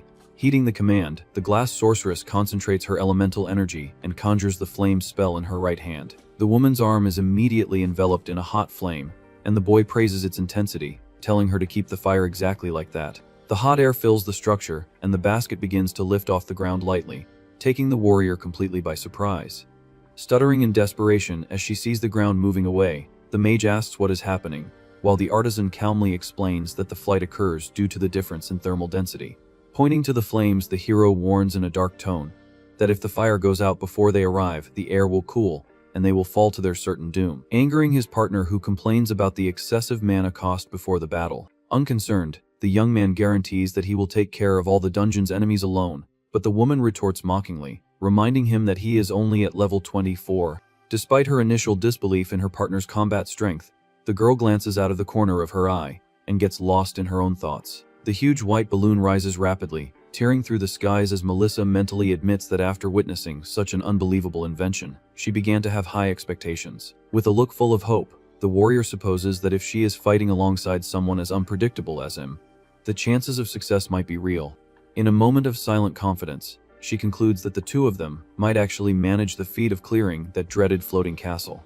After the long journey, the contraption lands safely right in front of the large stone gates of the imposing crystal castle. Jumping out of the basket, the protagonist congratulates his ally on her continuous effort, while she breathes heavily and tries to hide her physical exhaustion, claiming it was nothing. Walking towards the dark entrance of the dungeon, the hero notices the presence of several other groups of adventurers scattered around the place. Observing the men battling further ahead, he deduces that since it is an open dungeon, if another team kills the boss first, they will be kicked out and have to start over from scratch. Aware of the competition rule, the artisan decides that they need to hurry, as he refuses to let any other group get their hands on the coveted Jade Dragon King.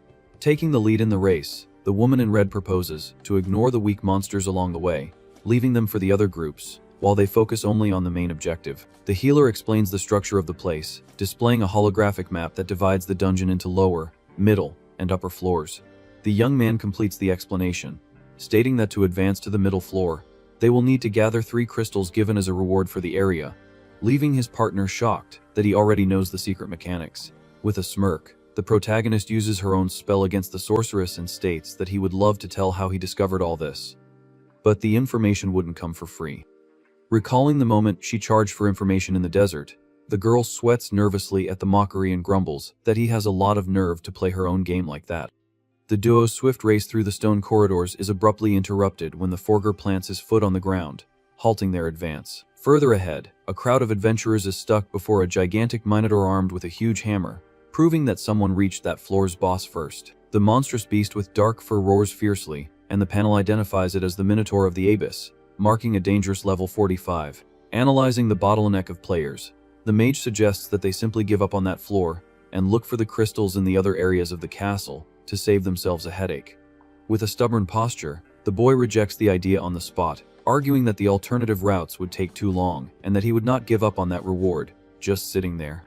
Completely ignoring the group of frightened adventurers, the newbie walks directly towards the colossal creature and informs the team in front that they are blocking the passage. Standing with an intimidating posture, the hero suggests curtly that if the tough guys are afraid to attack, they should just get out of his way. With his pride wounded, one of the warriors from the group turns back, seething with anger, and questions who the heck the intruder thinks he is to speak with such arrogance. However, a second man notices the protagonist's floating status and is shocked, asking what a mere level 24 piece of trash is trying to prove by playing the hero. Laughing at the boy's supposed suicidal insanity, the adventurers ironically make way and say that the monster is all his.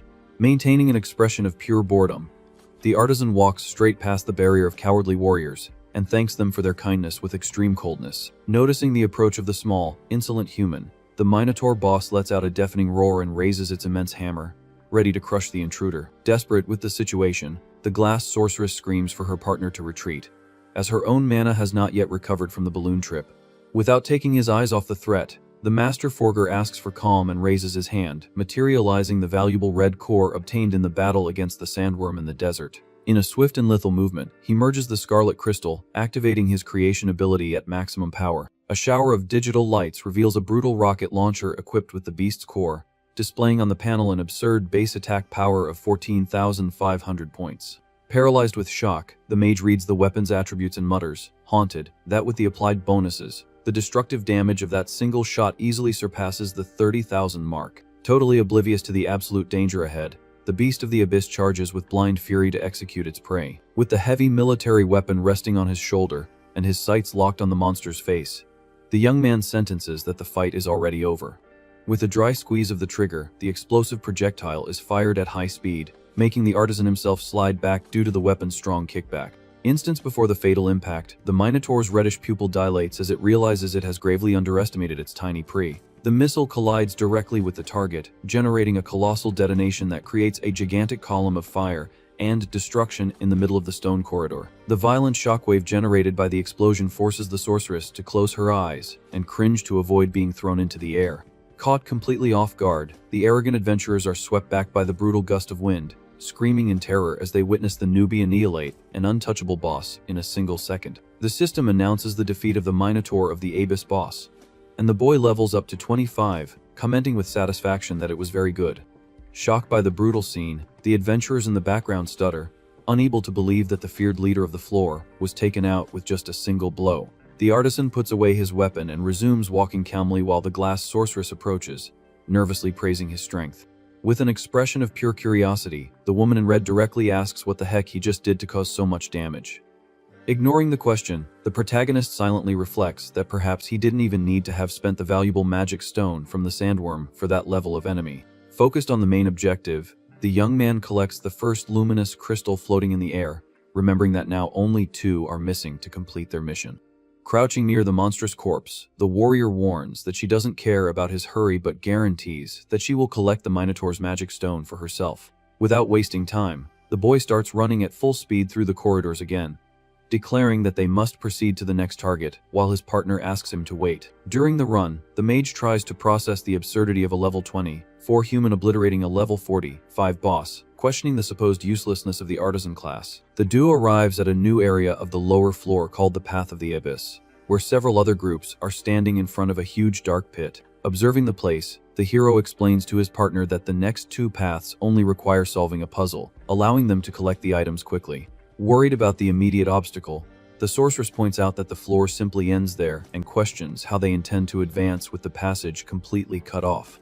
Maintaining his usual tranquility, the inventor shakes his head, denying her statement and guaranteeing that the road is not really blocked.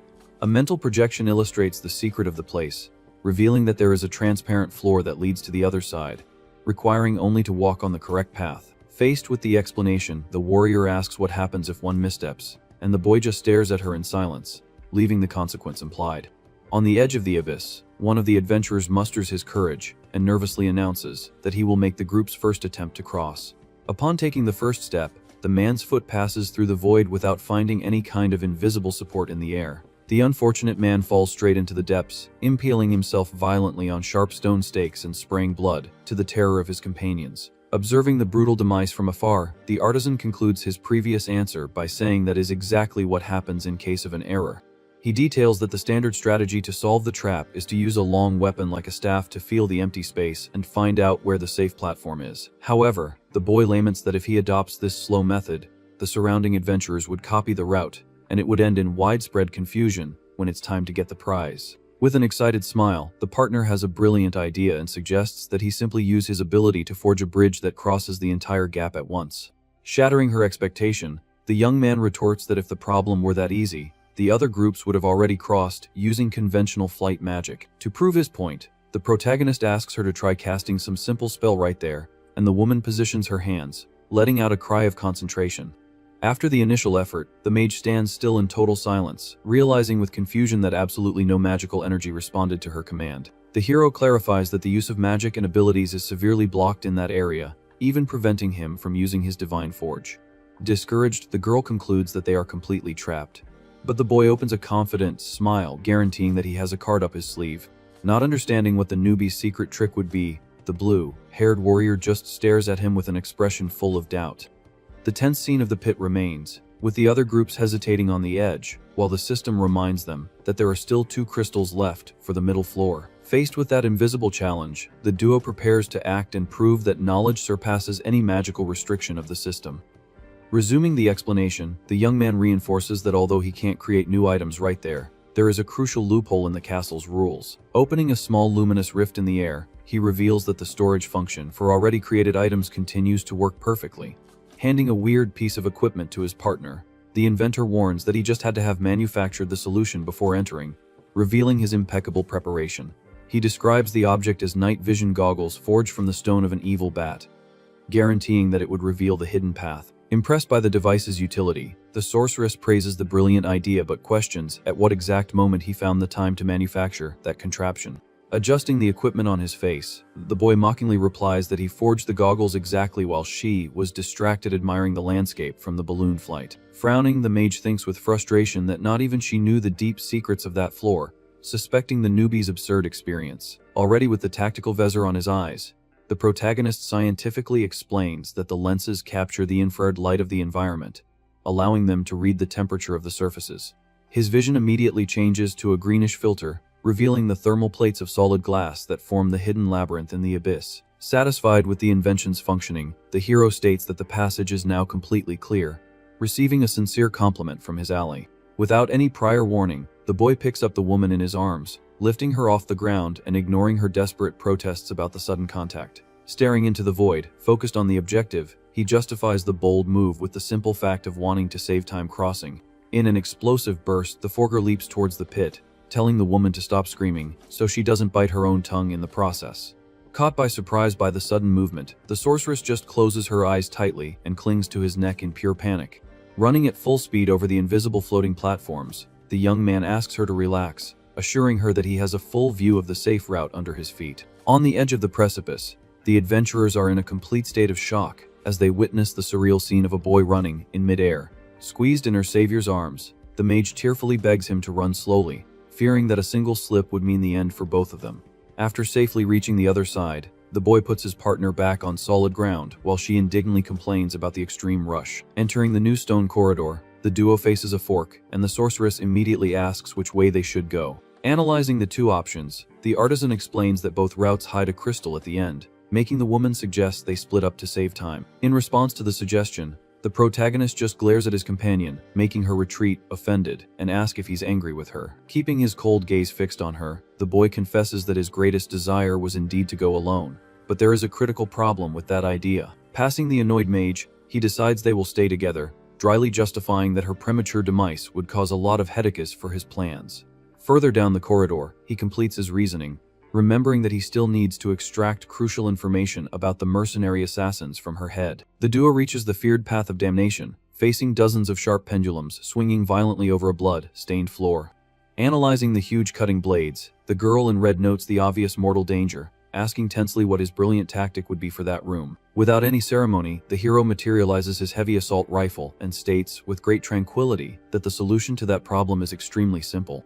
Pulling the trigger without mercy, he fires continuous bursts of lead, destroying the gears and shattering the machinery of the deadly trap to pieces. Seeing the use of the equipment, the warrior excitedly confirms that the restrictions of the previous room are over and that abilities and magic are fully enabled there. Confident with the return of her powers, the sorceress concentrates her elemental energy in her hands, guaranteeing that clearing the rest of the area will be a walk in the park. Advancing side by side through the corridor, the duo clears a path with precise shots and elemental spells while the leader quickens his pace, focused on the final objective. At the end of the destroyed path, they arrive at the Room of Precipices, stopping before a huge stone wall illuminated by a light at the top. Cautious of the castle's history, the woman asks her partner to touch the rocky surface first, suspecting some new hidden fatal trap. Heeding the request, the artisan touches the rough stone, feeling a sticky and disgusting substance instantly fill his entire palm. Making a disgusted face, the mage complains about the greasy texture of the barrier and immediately asks him to use his forge to take them to the top without having to touch it. With a confident smile, the young man praises his ally's quick thinking, noting that she has finally begun to understand the true power of the artisan class. Ready for action, the warrior soon conjures flames in her right hand, demanding that he create the white basket again so they can float to the edge.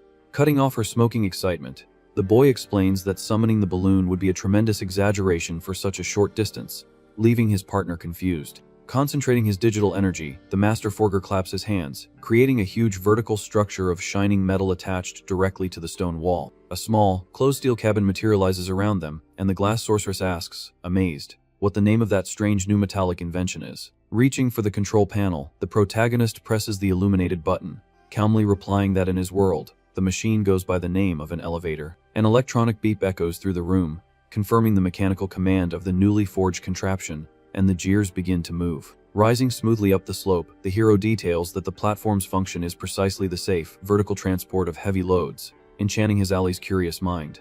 In a matter of seconds, the silent journey ends, and the metal gate opens, revealing the upper chamber where the luminous prize awaits them, floating on a pedestal. Radiant with joy, the blonde holds the shining crystal, while the system announces the success of the collection, confirming that only one fragment is left to complete the great challenge of the floor. Turning to the boy, the warrior proposes that they proceed to the next room, being immediately interrupted by him asking to wait a second. Before them reveals a huge, greenish, shining lake, marking the entrance to the poisonous swamp room of the lower floor, making the mage let out a sound of surprise. The liquid bubbles intensely as the Forger questions the reason for a poisonous swamp inside a castle, warning that the toxin there is so potent that any accidental contact will cause a status problem. As she agrees that the situation is terrible, the glass sorceress soon asks with a curious smile what kind of bizarre creation he intends to forge to solve that obstacle. With a confident expression, the protagonist just lets out a scoffing sound, preparing to act. Through his divine ability, he shouts the forge command as his body is enveloped by intense rays of bluish energy. The light materializes directly on the green water, revealing a simple wooden boat, leaving both adventurers standing there, observing the creation. With an expression of extreme boredom, the girl in red mutters in surprise that it's something completely normal, while the hero maintains his serene posture. After jumping into the small vessel, she wonders if she said that thought out loud, as she was expecting to witness another mysterious and absurd invention like the previous ones. In a pragmatic move, the artisan questions why he would go to extremes when a common boat is more than enough, telling her to get in quickly so they don't waste time. Already settled on the wood, the blue-haired warrior looks around, confused, looking for oars or anything else to move the structure. With a sly smile, the boy states that this is exactly where teamwork comes in, assuring her that he's counting on the engine's help. Not understanding a thing of what her partner is saying, the mage just repeats the word "ungen" with a look of deep doubt. The next moment, the small boat tears through the poisonous waters at high speed, propelled by the gusts of wind fired from the girl's hands at the stern. Annoyed with the situation, she understands that her magic has been transformed into propulsion force and complains that this is putting too much weight on her shoulders alone. Totally relaxed with his hands behind his head, the hero enjoys the peaceful journey, leaving all the heavy transportation work to his companion. After crossing the deadly swamp, they finally reach solid ground, walking towards a small, illuminated pedestal in the center of the scene. The system confirms the collection of the third and final necessary crystal as the boy displays the purplish gem floating between his hands, celebrating that they managed to gather all the pieces. Walking a little behind, the warrior confesses that she thought the mission was impossible at first but admits it was surprisingly easy even for just a duo. Taking credit with extreme naturalness, the protagonist justifies the success by stating with absolute certainty that his artisan class is simply the strongest that exists. Turning his back to his partner, he quickens his pace, calling the girl to follow him towards the next challenge.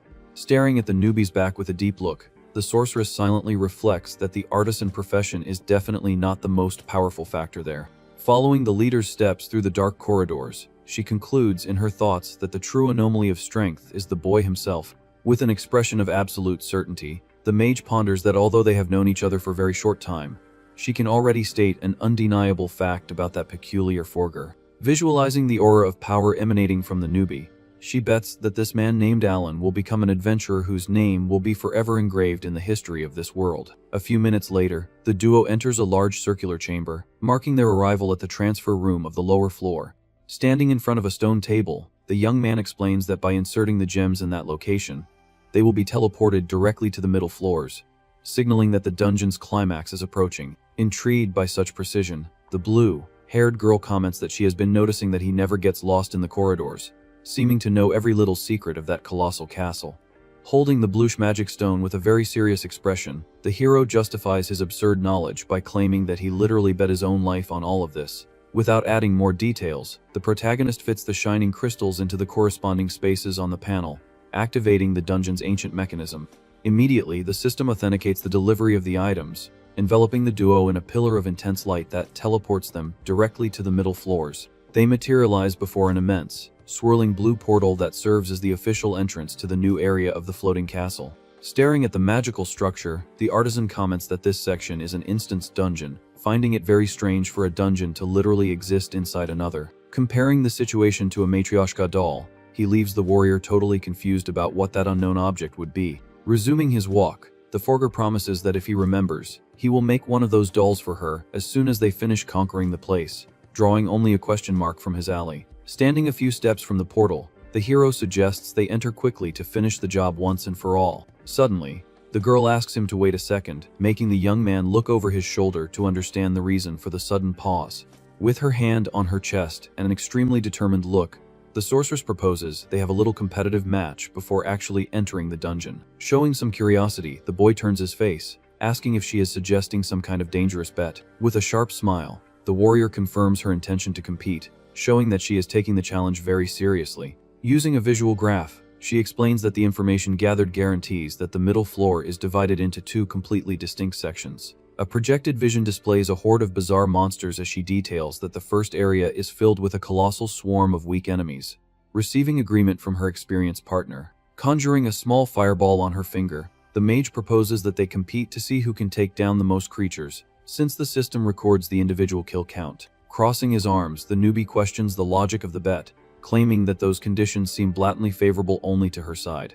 The narrator explains that Melissa's chosen sorceress class is a specialization focused entirely on destructive, wide-area attack spells. In contrast, the firearms that our protagonist has forged so far are equipment focused exclusively on taking down single targets with extreme precision. Noticing his hesitation, the blue-haired woman adopts a provocative tone, ironically questioning if the great artisan is afraid of losing badly to her. Pounding her own chest, the warrior warns that her mana is not just for travel fuel and promises to show the true destructive value of a mage on the battlefield. Enveloped in an aura of pure confidence, she internally guarantees that she would never lose to a common adventurer and swears she will force this arrogant newbie to recognize her strength once and for all.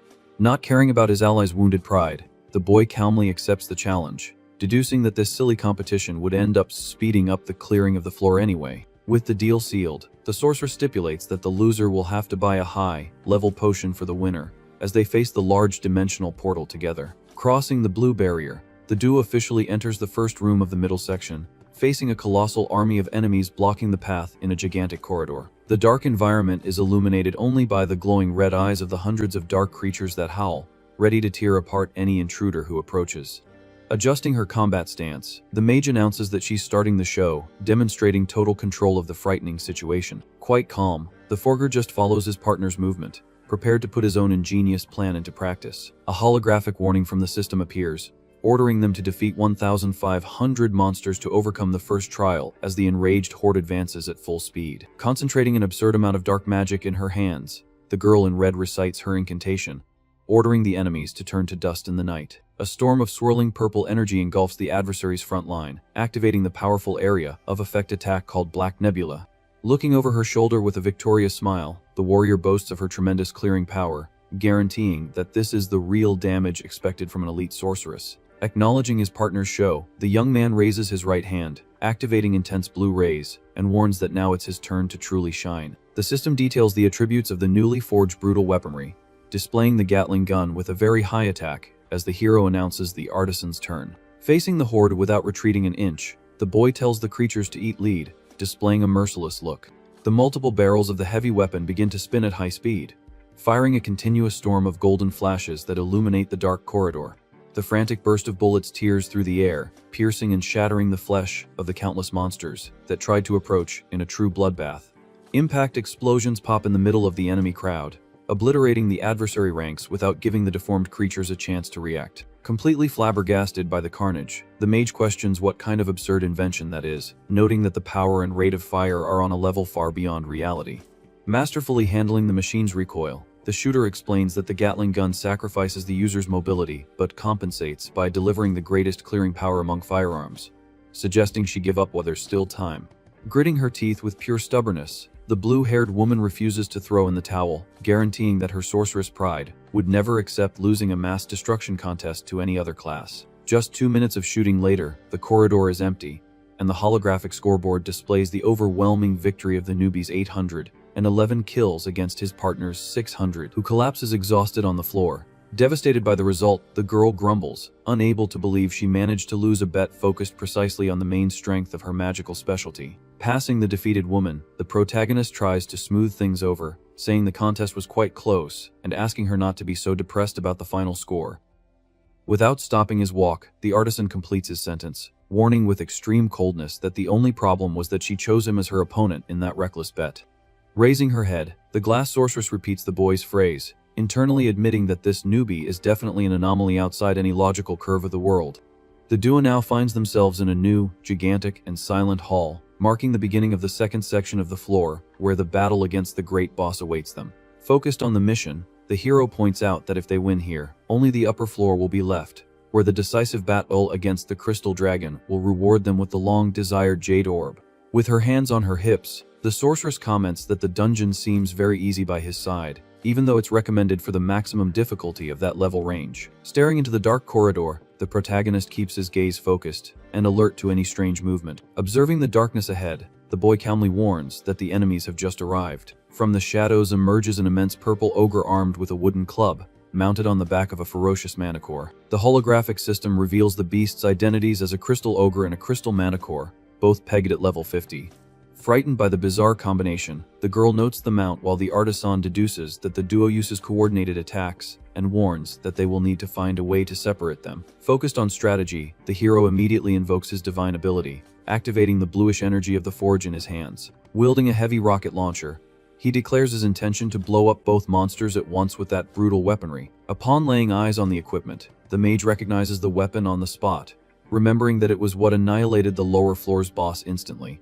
By analyzing the status panel without any attached stones, the partner questions if this base version wouldn't be much weaker than the one used previously. In agreement with the observation, the young man admits to have exaggerated the firepower that time and guarantees that the normal attributes are already enough to kill with a direct hit without breaking the weapon after firing. A mental projection details that weapons fused with magic cores disintegrate after use, while normal constructions can be used repeatedly if the user can survive the vulnerability window of reloading. Without giving time for more explanations, the pair of crystal beasts charges furiously against the adventurers, kicking up dust from the stone floor. Faced with the overwhelming onslaught, the sorceress takes a step back, warning about the swift approach of the deadly enemies. With absolute coldness, the Master Forger orders his ally to freeze the hall's floor immediately. Totally surprised by the unusual command, the warrior obeys on the spot and fires her elemental magic directly at the rocky floor. A thick layer of shimmering ice spreads rapidly, creating an extremely slippery surface in the monster's path. With narrowed eyes, the protagonist calculates that the manicore's speed is lower than the werewolf's, but its high evasion capability would make it easily dodge a frontal attack. To nullify this advantage, he focuses on forcing the beast into a situation where evasion is physically impossible in the middle of that frozen track. Upon stepping on the slippery ice, the giant beast leaps high into the air, forcing the mage to shout a warning about the sudden movement. Displaying a confident and calculating smile, the artisan states that the monster's reaction was absolutely perfect for his tactical plan. By analyzing the aerial trajectory, he deduces that the absence of wings prevents the creature from changing direction while it is floating defenselessly. With a firm squeeze of the trigger, the hero fires the heavy explosive missile, sending the beast straight to oblivion. Surprised by the projectile's speed, the ogre's eyes widen as he perceives his imminent doom approaching in the air. In an act of pure survival instinct, the purple creature kicks its own mount's back, jumping away at the last second. Astonished by the scene, the blue-haired woman exclaims that the humanoid used the beast as a trampoline to escape the lethal attack. A colossal explosion engulfs the manticore, turning the beast's body into flames and smoke in the middle of the hall. Staring at the cloud of fire, the young man reflects that this type of evasive acrobatics was something completely impossible to happen in the original mechanics of the virtual reality game. After landing safely, the monster raises its heavy club and prepares a violent counter attack fueled by the fury of its loss. Aware of the threat's swift approach, the shooter glances out of the corner of his eye at the beast falling towards him. Coming straight from above, the purple boss aims a crushing blow exactly at the unprotected newbie's head. Desperate, the partner screams at the top of her lungs, telling him to flee, knowing that her own spells would be too weak to stop that brutal attack. Despite the alarming warning, the protagonist remains motionless in the same spot, without showing the slightest sign of panic or desperation. Through a terrified look, the sorceress analyzes that the artisan's low level combined with the lack of armor will result in an instant end if the club hits the target squarely. In a heroic impulse, the warrior runs towards her partner, calculating that she might be able to survive if she takes the impact in his place, protecting his life. The club, charged with reddish energy, descends, cutting through the air at an absurd speed, ready to crush the pre's bones. Realizing the distance and speed, the girl stops in her tracks, noting with despair that she won't arrive in time to block it with her own body. With a macabre smile, the gigantic crystal beast is absolutely certain that victory is already guaranteed in that quick combat. The shadow of the massive weapon completely covers the silhouette of the lone boy in the middle of the large, dark, instanced chamber. With tears forming in her eyes, the blonde extends her hand in an anguished cry, calling the Forger's name in a useless plea. The titanic impact hits the stone ground, generating a deafening shockwave throughout the entire hall and kicking up a lot of dust. Amidst the cloud of debris, the hero displays a slight smile, admitting that the beast's aerial trampoline was indeed an unexpected move in the battle. The luminous panel displays the completion of the reload time exactly when a new missile explodes squarely against the humanoid monster's chest. Satisfied with the immediate destruction, the young man states that this scenario of extreme risk occurred exactly according to his initial planning. A second brutal detonation incinerates the purple creature, sweeping the remains of the crystal ogre away from the main combat zone. Protecting her face from the strong gust of wind, the mage's eyes widen, completely stupefied by the explosive turnaround engineered by her partner. Lowering the heavy military firearm, the shooter lets out a long sigh of relief for getting out of that dangerous ambush unscathed. The holographic system announces his advancement to level 26 as the hero comments that this experience gain is perfectly within his mathematical expectations. Walking slowly, the blue-haired warrior confesses that she was sure the ammunition for that weapon had run out right after the first shot. Without losing his cool, the artisan explains that unlike weapons fused with crystals, the common rocket launcher has an automatic reloading function whenever the magazine runs out of bullets. Faced with his partner's relief, he honestly admits that the situation was risky, because if the reload hadn't finished in time, the ogre's fatal attack would have taken him out on the spot. Bothered by his excessive tranquility, the girl points out his coldness, while he retorts that he only remained so because he had already calculated the exact time of the second shot preventively. Upon collecting the small magic core fallen on the ground, the sorceress mutters, impressed, that this newbie always seems to be one step ahead of any adversity in his path. To put the combat behind them, the protagonist directs his gaze towards the enormous staircase, stating that now all that's left is to take down the legend called the Crystal Dragon. As the partner's companion, the mage silently reflects, remembering all the experienced adventurers she had met in the past, entirely focused on using pure brute force. Compared to those old teams, she concludes that she has never met anyone who exuded such an absolute level of confidence and unshakable composure in the most critical hours. This worrying realization makes the woman understand perfectly the obscure reason that led the mastermind mercenaries to put such a high price on the newbie's head. Before a majestic double door adorned with celestial features, the duo finally reaches the main entrance to the upper floors of the grand floating castle. With clenched fists and renewed energy, the red-clad blonde gets excited, proclaiming out loud that the time for the great decisive battle has finally arrived for them. To break the girl's dramatic excitement, the boy just pushes the wooden door, revealing that it is a simple architectural ornament with no real use, causing great strangeness in his companion. Staring at the empty room illuminated by a bluish magical rift, the hero explains that this floor also uses a portal system, but immediately notices the absence of the transport mechanism. With a grim expression, the artisan logically and quickly deduces that the lack of the shining pillar means that another group of adventurers is already inside the final room, fighting. Worried by the sudden revelation, the partner questions the situation, fearing that the worst possible scenario is happening right under their noses. She deduces that a very strong rival squad has already initiated the confrontation against the legendary beast, receiving a dry confirmation from the protagonist about this fact. With her hand on her face, the glass sorceress panics, realizing that if the adversaries win, the duo will be summarily expelled and forced to restart the entire dungeon from scratch. Totally indifferent to the girl's desperation, the newbie just sits on the stone floor, suggesting they use this waiting time to devise a suitable and effective strategy. Outraged by the word strategy, the warrior reveals that the dragon belongs to the epic class and possesses a lethal instant demise spell that nullifies any conventional battle planning. Caught by surprise by the monster's abnormal category, the shooter's eyes widen, asking if she's kidding with that bizarre classification he didn't know about. The holographic system displays a graph explaining that epic beasts are on a much higher level than normal bosses, possessing colossal attributes and unique characteristics depending on the enemy's nature. In a serious tone, the mage details that the exclusive and terrible characteristics of the Crystal Guardian are exactly the immediate extermination attack and a powerful damage limiting barrier. An animation illustrates the girl's explanation, showing that no matter how strong the weapon used, any destructive value that exceeds the permitted ceiling will be completely blocked by the passive defense system. With this ceiling duly established, the woman concludes that the massive and concentrated fire of the artisan's modern constructions will become practically useless in the final battle.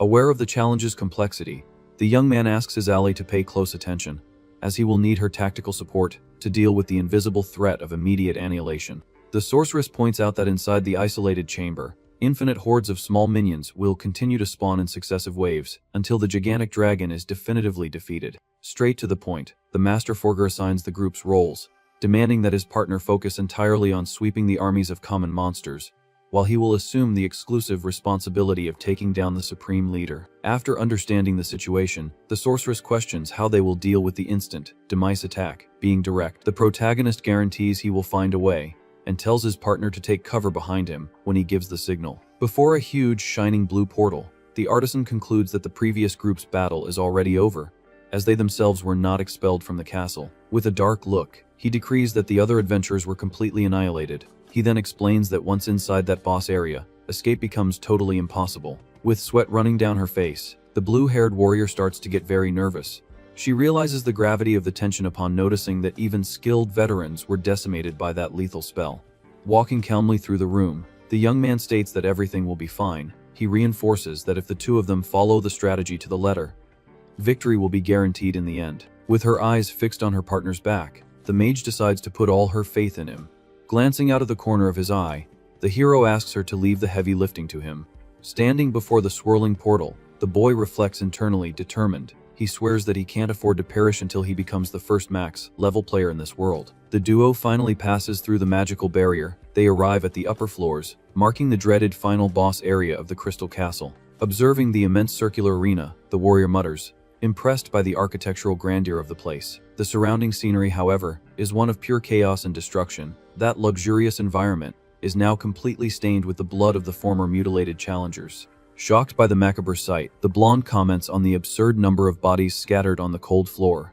Unfazed by the carnage, the protagonist warns that they don't have time to feel any kind of fear now. At that exact moment, a dense dark energy begins to form in the air, rapidly descending towards them like a cyclone. With the strong winds blowing their clothes, the artisan alerts his partner that the true legend of the dungeon has just shown up. Descending from the hall's heavens, a gigantic crystal dragon reveals its imposing and extremely threatening form. The legendary beast roars with a deafening force. Immediately, the system panel confirms it is the Crystal Dragon, a feared epic class boss at level 50. With wide eyes, the glass sorceress trembles before that overwhelming presence. She mutters in disbelief that she is finally face to face with a monster of that brutal category. Maintaining his unshakable posture, the Forger draws his heavy equipment and asks his ally not to be swallowed by the pressure of the enemy's aura. Suddenly, several dark creatures with shining eyes begin to emerge from the shadows around the scene. Focused on the strategy, the hero warns that the colossal beast is not their only problem there. The majestic reptile with shining scales takes flight, circling the arena's pillars,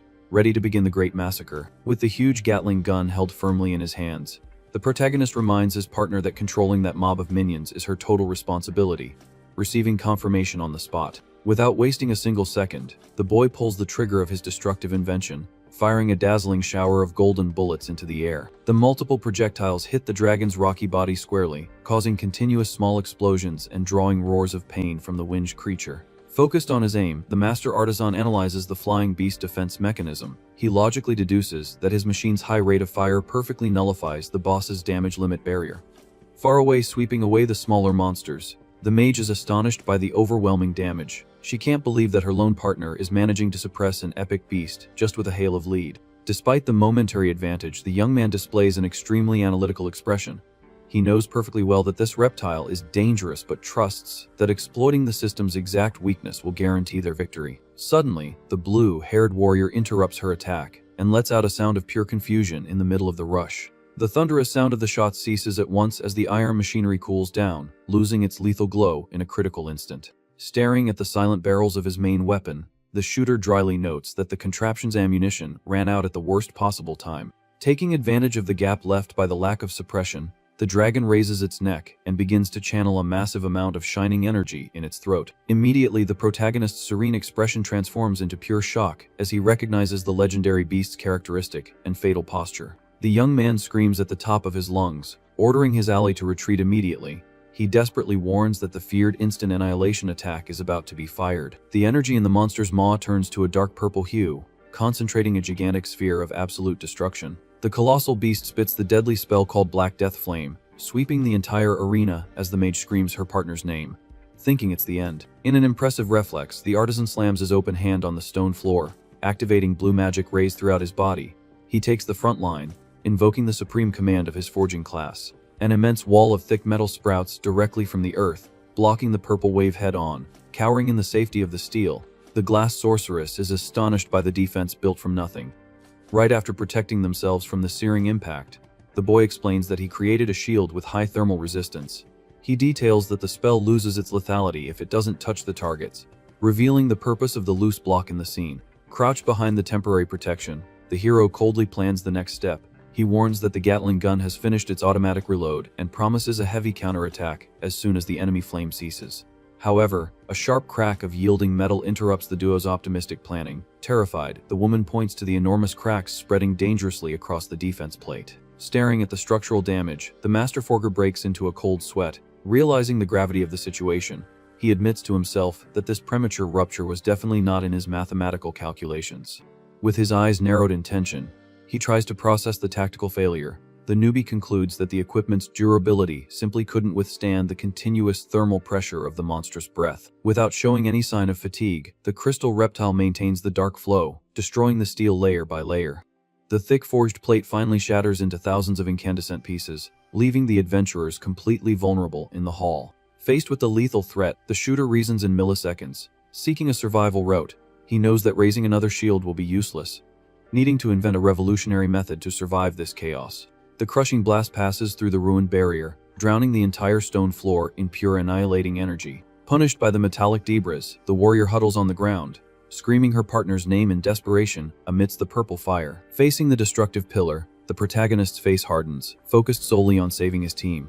Emanating a formidable blue digital aura, the boy vehemently refuses to perish in this forgotten place. In a roar of determination, he summons the luminous particles of his divine ability. The flash quickly condenses between the artisan's hands, materializing a large, red, cylindrical piece of equipment. Watching the new creation emerge, the mage's eyes widen, completely aghast. She stutters, demanding to know what kind of bizarre object that would be at the most critical moment of their lives. The contraption reveals itself as an industrial fire extinguisher fused to a shining bluish magic core. With extreme calm, the boy just pronounces the obvious name of his rescue tool. Directing his gaze to the enemy's spell, the inventor justifies his pragmatic logic. He explains that the red container was exactly the first thing his mind associated with the concept of extinguishing flames. To elevate the item's power to an epic level, he inserted the gem obtained from the crystal augur boss into the structure, betting on the combination of technology and dense mana. With the pressurized cylinder in hand, the newbie runs towards the abyss of deadly fire. Despite the logical reasoning, he still harbors a slight doubt as to whether the insane theory will actually work in the practice of this fantasy world. With a wild glint in his eye, the Master Forger places his finger on the metal lever. He asserts that the only way to discover the truth is by betting his own life on his absolute talent for creation. Pointing the nozzle directly at the violent storm, he presses the safety valve's trigger. In a cry of authority, the human demands that the flames of death disappear from his sight. A colossal jet of highly pressurized chemical foam spews from the equipment, colliding head-on with the flying monster's epic magic. Cowering on the ground, the warrior in red watches the elemental confrontation, completely dumbfounded. She notes that the peculiar spray is truly managing to suppress the Guardian's divine-level magic. In an undeniable proof of human knowledge's superiority, the white foam nullifies the magical properties of the flame, swallowing the purple flames until nothing but vapor remains. The feared annihilation spell is wiped off the map, leaving only a dense white cloud dispersed by the great hall's air currents. The boy follows the overwhelming success of his equipment, shouting at the top of his lungs, relieved to have come out of that fairy insanity alive. The residual chemical torrent mercilessly hits the majestic reptile's scaly face, abruptly interrupting any new attempt at magical attack. Watching the beast get beaten by the foam, the glass sorceress reflects on the madness of the whole situation. She can barely comprehend how a mere metal tube nullified one of the most dangerous spells ever recorded in the guild. Without hiding her surprise, the blonde questions her partner, trying to extract the mysterious secret of that miraculous fire extinguisher. Holding the nozzle of the empty cylinder, the protagonist once again displays his typical ironic and confident smile. He explains didactically that the tool is not a weapon, and was designed purely for the basic task of fighting fire. Unceremoniously abandoning the extinguisher, the young man pulls out the heavy Gatling gun, once again illuminated by blue rays. He declares that the crisis is over for good, officially inaugurating the counterattack phase. Without giving the beast time to breathe, the shooter unloads a new golden shower of luminous projectiles, tearing apart the crystalline carcass of the aerial target. The penetrating bullets pierce the immense body of the castle's legend, as the holographic display shows the creature's long health bar plummeting towards zero, in a humiliating manner. Realizing the clear advantage, the partner clenches her fists excitedly. Getting to her feet, she happily notes that the bizarre tactic of continuous suppression is tearing through the great boss's passive defenses perfectly. Forming a perfect squad, the Forger isolates the primary target in the center of the arena, making space for the mage to prepare her own devastating long-range conjurations. Focused on finishing the job, the Master Forger orders her to ignore the minions scattered around the edges and fire her best spell in a lethal double attack, receiving the woman's immediate assent. Joining her hands with a massive reddish energy, the sorceress fires her destructive blow, tearing through the air directly towards the majestic beast's wounded chest. Like a true steamroller, the young artisan sinks his finger into the brutal rifle's trigger, extinguishing the opponent's last slivers of life in a blink of an eye bathed in magic lead. The shattered body of the Grand Crystal Dragon disintegrates violently in a colossal explosion of shimmering particles, decreeing the unbelievable triumph of the unusual duo against the Legend of the Skies. The immense carcass of the Crystal Dragon dissolves into thousands of shining particles, marking 0 on its health bar after the brutal attack. And blinding explosion of light illuminates the entire scene, confirming through the holographic system that the epic beast has finally been slain. Level up notifications appear in the air, showing that Melissa has risen to 51 while Alan reached 27, and she questions if he wasn't panicking moments before. With his hands in his pockets, the boy walks calmly through the dissipating smoke, stating that it doesn't matter as long as they came out victorious. Bending down on the stone floor, the protagonist collects the shining gem, announcing that he will keep the dragon's magic stone. The sorceress agrees that he can keep that item but nervously asks where the coveted jade dragon's orb would be. Without showing any hurry, the Forger points to a light that begins to materialize in the middle of the fog, revealing a treasure chest. The young man explains that the reward appears automatically after the boss falls and announces that he will check the contents immediately. The wooden lid opens, revealing a dark, reddish gem floating, and the panel confirms it is the expected epic class material. Amazed by the treasure's glow, the blue-haired girl kneels near the chest, unable to believe that just the two of them managed to clear that impossible dungeon. In this moment of celebration, our hero's gaze becomes extremely dark, and he tells his partner to wait. Caught by surprise, the warrior lets out a confused murmur as she feels the cold barrel of a firearm touch the back of her head. Keeping the pistol firmly aimed, the artisan warns that as soon as she takes the item, the dungeon will be considered cleared, and both will be instantly teleported out. Sweating nervously, the woman glances out of the corner of her eye, questioning where he is going with that obvious explanation.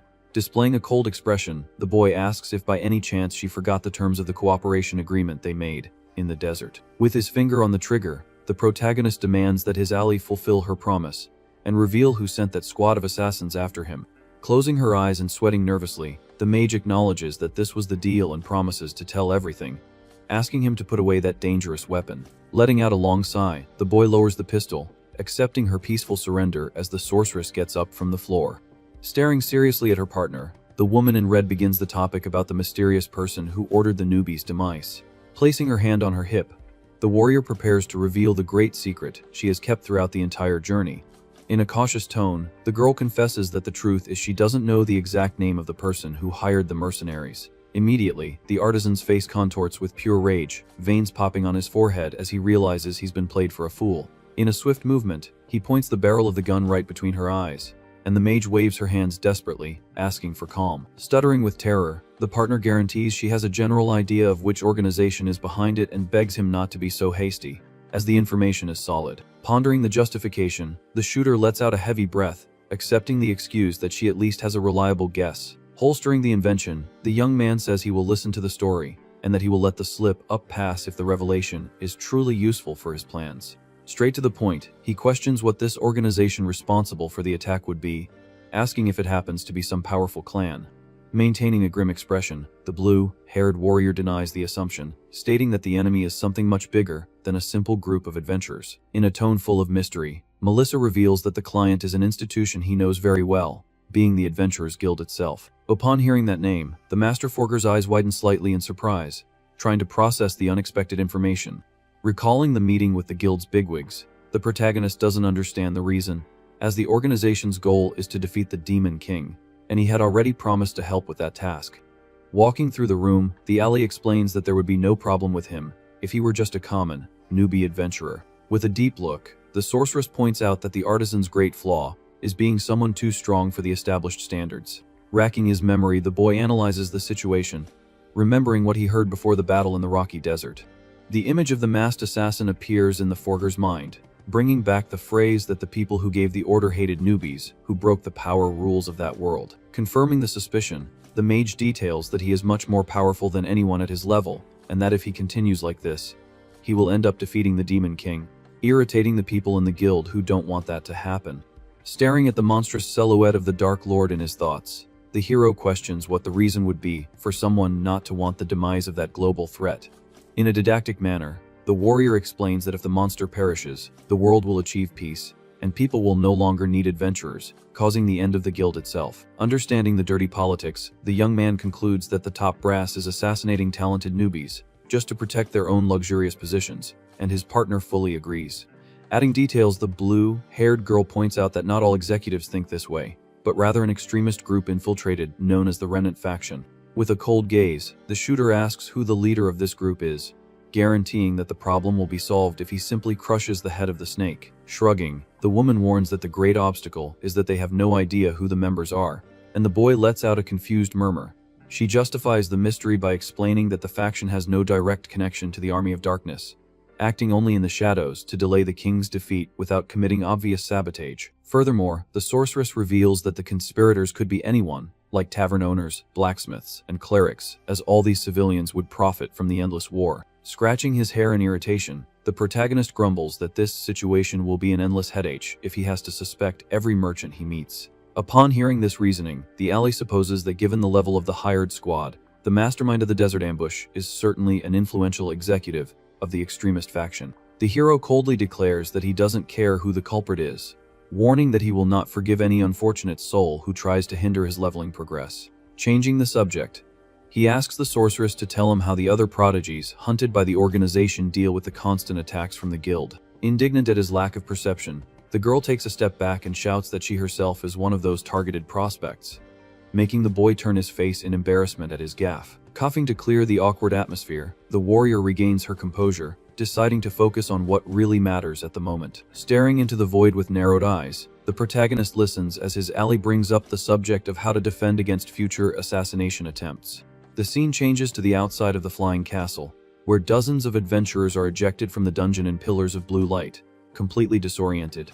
Looking up at the floating structure, the expelled warriors begin to murmur, questioning if some blessed group managed the feat of taking out the epic boss. A gigantic holographic panel materializes in the sky, drawing the attention of the entire crowd gathered on the stone bridge. The display announces that the dragon was defeated by the team of Alan and Melissa, leaving the public shocked that only 2 people cleared the entire place. Discussing the news, the men comment that the victory makes sense as she is an elite mage, but they are very intrigued about the unknown identity of this Alan, who must also be high level. Walking calmly out of the main portal, the duo considers the mission over, and the boy suggests they return to the city immediately. Worried about the logistics, the blonde remembers that although she can use the kingdom's magic circle, he doesn't have a high enough level to descend from that floating place by normal methods. Quite relaxed, the artisan reassures his partner, guaranteeing that he will forge a parachute for the descent, while she tries to understand what kind of crazy invention that would be. Before the explanation could happen, an excited shout echoes from the crowd, interrupting the conversation by announcing that Melissa has finally left the dungeon. Noticing the duo's presence, the adventurer points to the boy, deducing that the unknown companion could only be the so-called Alan. Quickly, the euphoric crowd surrounds the heroes, congratulating the mage on the incredible achievement of clearing the dungeon with a group of only 2 people. Staring at the commotion, the artisan neutrally comments that his partner is a true celebrity, and she smiles proudly, remembering she is one of the prospects hunted by the guild. Pushing each other, the warriors press the woman in red, begging her to tell them the details of how they managed to clear that infernal castle. Waving her hands to control the public's agitation, the sorceress asks for calm, stating that she was not the truly incredible person on that journey. Pointing her thumb at the newbie beside her, she reveals that the boy is responsible for the success, leaving the crowd in absolute shock upon seeing his level 27 exposed in the air. The chatter starts immediately, with the men doubting how a low-level brat belonging to the useless artisan class even managed to enter a place restricted to level 40. Analyzing the crowd's status windows, the Master Forger notes that the vast majority there have very high levels, in the 60s, and forms a mental plan. With all eyes turned to him, the young man decides that this is the perfect stage to promote his war inventions and profit greatly from selling weapons to the veterans. Maintaining her sincerity, The blonde guarantees to the public that the versatility and raw strength of the forger's constructions are insanely powerful, earning a silent compliment from the boy for the free advertising. However, in the middle of his confident walk, the protagonist's expression freezes, and he suddenly cancels his marketing idea upon realizing a small logical problem. Cutting off his Ali's speech, the shooter asks her to stop exaggerating the story, adopting a humble posture that he is just a simple, low-level artisan. Passing straight by the confused sorceress, he announces loud and clear to the audience that the feared crystal dragon was defeated solely and exclusively by the talented Melissa. Boldly maintaining the lie, the boy guarantees that he was only brought along to solve the dungeon's puzzles, admitting that he would have been taken out in the blink of an eye without the protection of the advanced mage. Stuttering, not understanding the drastic change in narrative, the blue-haired woman just calls his name, sweating nervously before the entire deceived crowd. Faced with his partner's confusion, the boy observes her in silence, realizing that the lie has taken everyone by surprise. He mentally concludes that drawing too much attention now would only make his leveling progress much more difficult. The artisan reflects that the situation was perfect for promoting his weapons, but decides to postpone that plan for now. The glass sorceress quickly understands the ploy and deduces that he is passing on all the credit just to avoid attracting the attention of the guild's extremists. The crowd remains euphoric, praising the elite mage's magic and humility with shouts of approval. Quite embarrassed by the exaggerated attention, the woman nervously asks them to stop with all the flattery. With the image of the imposing floating castle in the background, she confesses to herself that in reality, she just accompanied the newbie during the mission. The scene soon changes to the bustling streets of the majestic royal capital under the golden light of dusk. Standing in the middle of the street, the blue-haired girl asks what her partner intends to do from there, and he replies that he will exchange the gems at the guild and head straight to an inn. The shooter plans to use the newly acquired magic stones exclusively to finance his future forging projects. Accepting the farewell, the warrior concludes that their paths separate for today, joking that it must be very hard for him to leave her behind. Paying no attention to the provocation, the hero just agrees dryly and says goodbye, turning his back. Annoyed by the cold response, the blonde grumbles about his lack of sensitivity, calling the boy complicated as she watches him leave. The master forger notices the woman's annoyance but concludes that at least he got the information he wanted, even if it was a vague guess. Alone on the street illuminated by the setting sun, the mage crosses her arms, huffing and complaining loudly that this whole situation seems very unfair. The young man justifies his attitude by stating that he doesn't want to owe her anything and promises to investigate the remnants on his own. Agreeing with the idea, the partner advises that having more information is always useful and asks him to leave that part in her hands.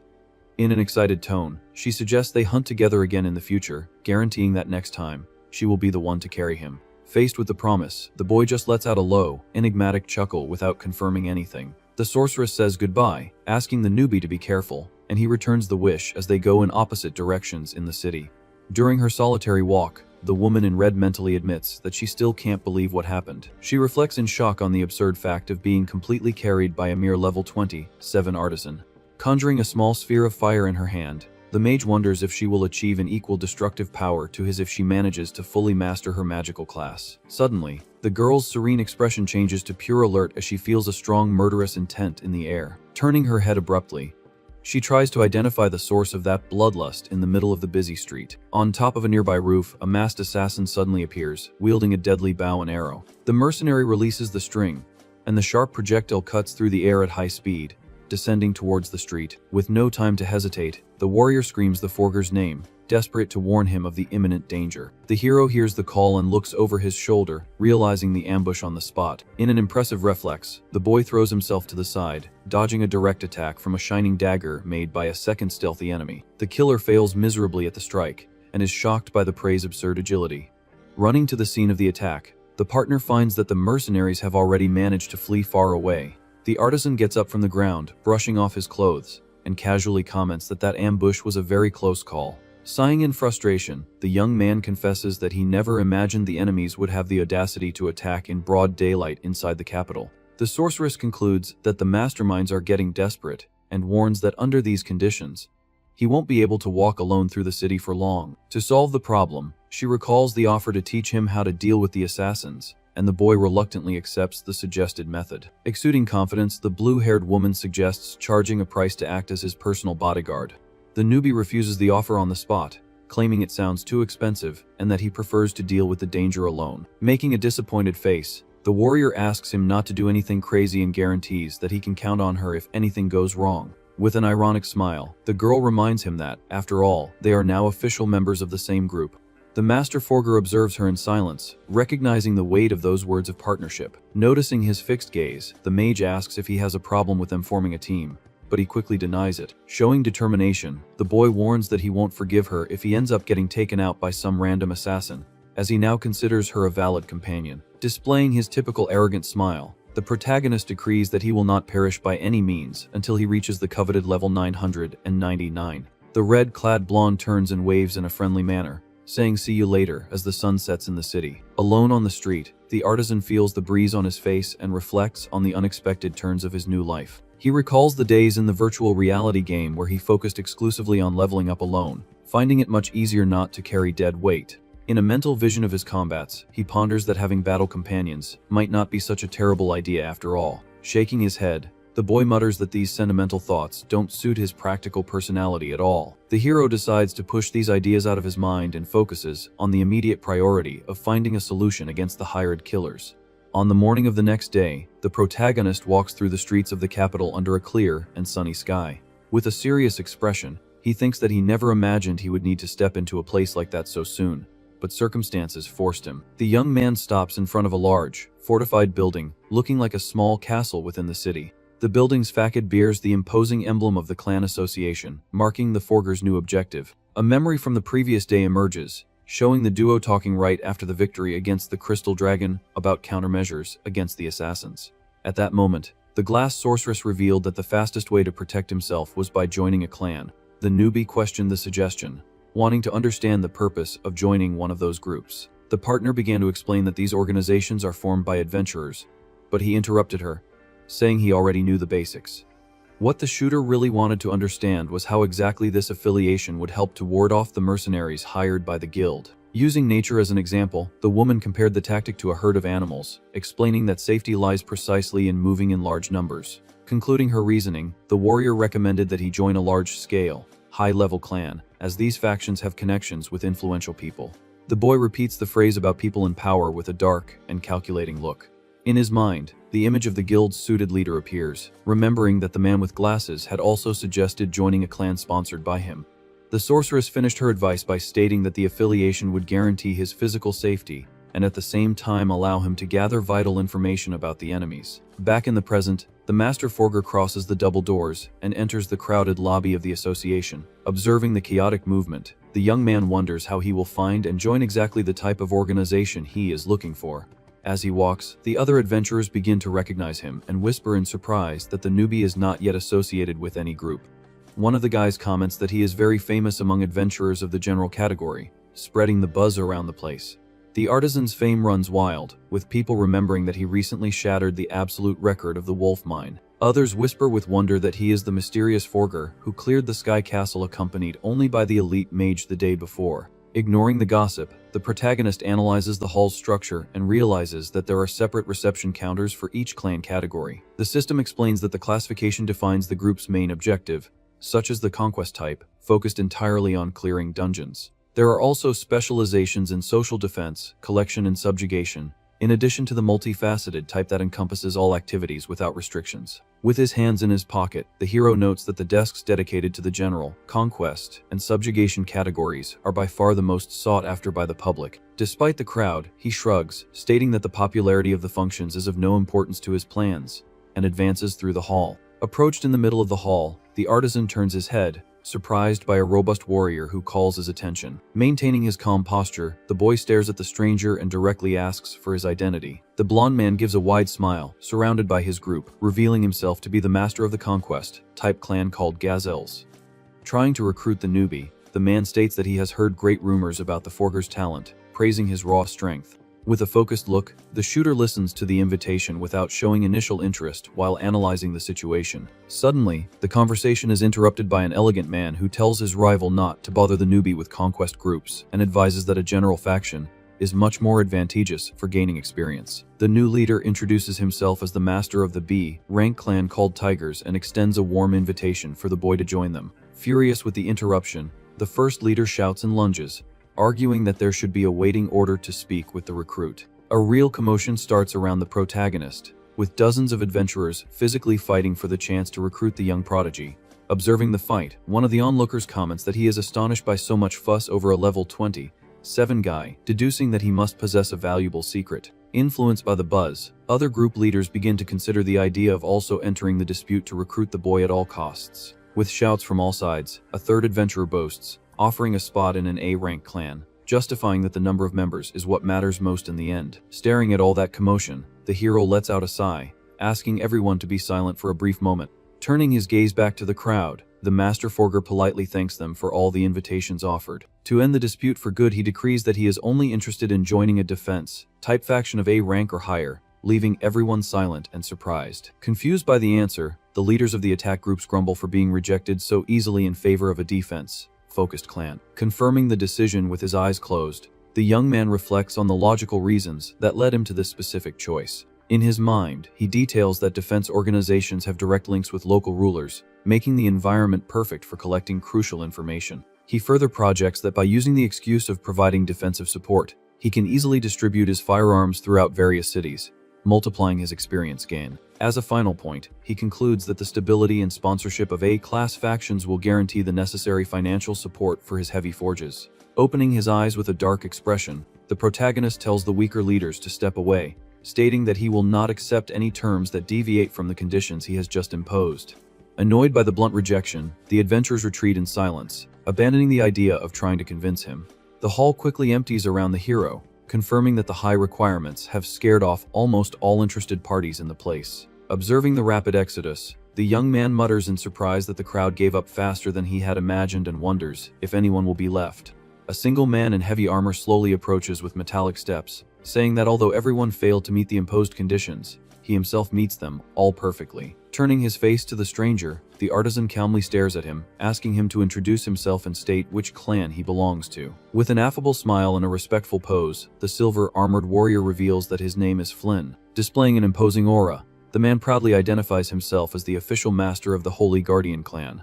Analyzing the floating information, the newbie's eyes widen in astonishment upon realizing that the man is at an absurd level 378, which is very rare in that world. Approaching, Flynn questions if he is absolutely sure he wants to be part of the team, warning that the defensive discipline is severe and they cannot offer special treatment to anyone. Maintaining a calm demeanor, the glass sorceress had previously advised him to accept the trial period, claiming it would make it easier to leave if he didn't like the environment, and the hero remembers this at that moment. Direct and pragmatic, the boy informs the big guy that he would like to be part of the group if the initial affiliation is just a trial phase. Summoning the digital contract panel, Flynn readily agrees, stating that compatibility between parties is essential for defensive work to function. A holographic notification appears in the boy's field of vision, confirming the formal invitation and awaiting his acceptance. Pressing the blue button on the screen, the protagonist confirms his official affiliation to the squad with a quick click. With the formality concluded, the two shake hands cordially, sealing the deal, and the leader welcomes the new recruit. Already pointing to the exit, the master proposes that they immediately head to the headquarters to discuss the rules in detail. The guild's headquarters displays a huge and luxurious mansion, proving the financial status of a high-level faction in the capital. In the leader's private office, Flynn stands behind the imposing desk, while the forger waits on his feet, awaiting instructions. Starting the conversation, the big guy questions if the newbie understands exactly the function of his type of clan, and how the organization works in general. Logically, the artisan replies that their main obligation is to patrol cities and towns, being the first line of defense responsible for intercepting troops from the demonic army, and the master agrees. Satisfied with the correct answer, Flynn announces that he will begin the explanation by listing that the squad invariably operates in tactical squads of 3 members each, always balanced by level. The young man shakes his head, interrupting the explanation, and dryly asks if this means he is forbidden from hunting alone. Closing his eyes, the warrior leader confirms that the organization's rules do not allow for solo actions during tactical rounds. Immediately, the protagonist's gaze darkens as he understands that being stuck in a leveled group will be a major delay for his main goal of leveling up quickly. Resuming his focus, Flynn details that for now, the newbie's initial tasks will be restricted only to preventive rounds through the safe streets of the city itself, not authorizing him for defensive missions until his level has evolved. Internally furious, the artisan concludes that with these monotonous patrol rules, he will never gain the necessary experience to raise his levels, besides remaining a target for the disguised terrorists within the capital's walls. Ending the formal explanation, the master asks if there are any remaining questions, and the forger remains in absolute silence, processing all the bad news at once. Reflecting cautiously, the boy ponders that even if he leaves the guild, the problem with the executives would continue, but to profit from the distribution of his war weapons, he needs to focus specifically on those risky missions. Feeling the tension in the air, the blonde man displays a slight smile, questioning if there was something wrong with the established conditions. Sighing exhaustedly, the young man realizes there is no other way out than to force his own rules and try for a better deal. Facing the leader, he states that he has no doubts about the orders received but points out incisively that he has an urgent request to make at the moment. Without beating around the bush, the protagonist declares that he hates rounds and requests to be reassigned to participate in the heavier work on the faction's front line of defense, not for street duty with beginners. Shaking his head in refusal, Flynn apologizes, stating that it is impossible to violate the stipulated methods for any newbie, just because he requested this transfer of position. Maintaining his composure, the shooter confesses to understanding the need for rules, but decides to counterattack, guaranteeing that if he proves his true strength, things should change, and he demands a special exception. The guild leader raises his head, intrigued by the audacity of a low-level player, and questions how exactly he plans to perform such a trial. Assuming a combat stance and calling the veteran to a fight, he opens his hand, stating simplistically that a fair duel should prove who is right, and places his bet. A confident and excited smile forms on the master's face upon hearing that unusual invitation coming from a class so hated for being useless. Returning his focus, Flynn confesses that he finds the newbie's courageous enthusiasm admirable, but lets out a refusal, to the artisan's despair. With his face turned away, the blonde decrees the refusal of the bet on the spot, breaking the tense atmosphere of the environment, leaving the young man frustrated with the cancellation of his strategy. Outraged by the immediate rejection, the forger asks why he refused the combat. The master coldly replies that the proposal has absolutely no advantageous benefit for his side. Adopting a calm tone, Flynn suggests that the recruit dedicate at least a week to the standard rules to try to adapt to the service before demanding changes in his routine in the newly joined organization. Reluctantly, the protagonist yields and accepts the proposal to observe how the team acts, but reminds the master that the affiliation is temporary, so he can leave if something doesn't please him along the way. Frowning, the shooter concludes in his thoughts that stretching the useless discussion would only bring him more headaches, and decides to let it go. Suddenly, knocks are heard on the wooden office door, drawing the attention of both. The giant blonde man smiles at the newbie and announces that the members of his first squad have finally arrived in the room to introduce themselves, and he asks, confused, who these people at the door could be, and receives permission for them to enter. The heavy double door of the office opens slowly, revealing the new allies. With a focused and suspicious look, the hero assesses the silhouettes, believing they would be from the group's elite, who would be monitoring his steps from that moment on. Beside the room's entrance, Flynn introduces the lancers Naoki and Hina, and the two warriors, armed to the teeth, stand proudly on the carpet. In a very lively and loud tone, the red-haired swordsman named Naoki greets everyone in the place while displaying his badge with level 55 on his chest. Next, his partner Hina, with a contagious smile, extends her hand in a friendly greeting, revealing her level 40 on the system panel, and the hero stares at the information of his new colleagues with a bored look. With veins popping on his forehead from pure indignation, the protagonist grinds his teeth, noticing the absurd level difference of that team. Deducing that he will have to patrol the entire village accompanied by these pathetic beginners in the formed squad. At the room's meeting, Flynn patiently clarified that the tactical balancing in trios leveled everyone based on the lowest member, and that due to this, he had to put the duo on the team to fill the required spots from the base. But the justification fails, and the distrust only grows. Immediately, the flashy boy questions the newbie's tactical ability upon realizing that his sloppy appearance doesn't fit the rigid established rules at all, stating loudly and clearly that this skinny guy seems incredibly weak in combat in the main squad. Interrupting his colleague's talk, the girl asks him to wait a bit, calling his attitude totally rude. With a serene smile, Master Flynn explains that despite the low level, the newbie is quite famous in the city streets. Curious about the information, the swordsman questions if the boy really has notable skills even though he is only at level 27. Immediately, it dawns on him, and the veteran is shocked to realize that the artisan class is the worst of all. Thoughtfully, the girl's eyes widen, deducing that this must be the famous Alan. Not understanding anything, her red-haired colleague asks which person she is talking about while the protagonist just watches the scene with a bored face. Very excited, the healer tells that he was the one responsible for clearing the Crystal Sky Castle the day before with Miss Melissa, leaving her partner shocked by the feat of a mere artisan. Maintaining his tranquility, The squad leader closes his eyes and comments that this feat is truly impressive. Our hero asks if the big guy also had no idea who he was, receiving a sheepish laugh as an apology. The blonde warrior justifies that he only peeked in the clan association out of curiosity due to the large crowd gathered, revealing that he was the only one left there after the newbie's absurd demands.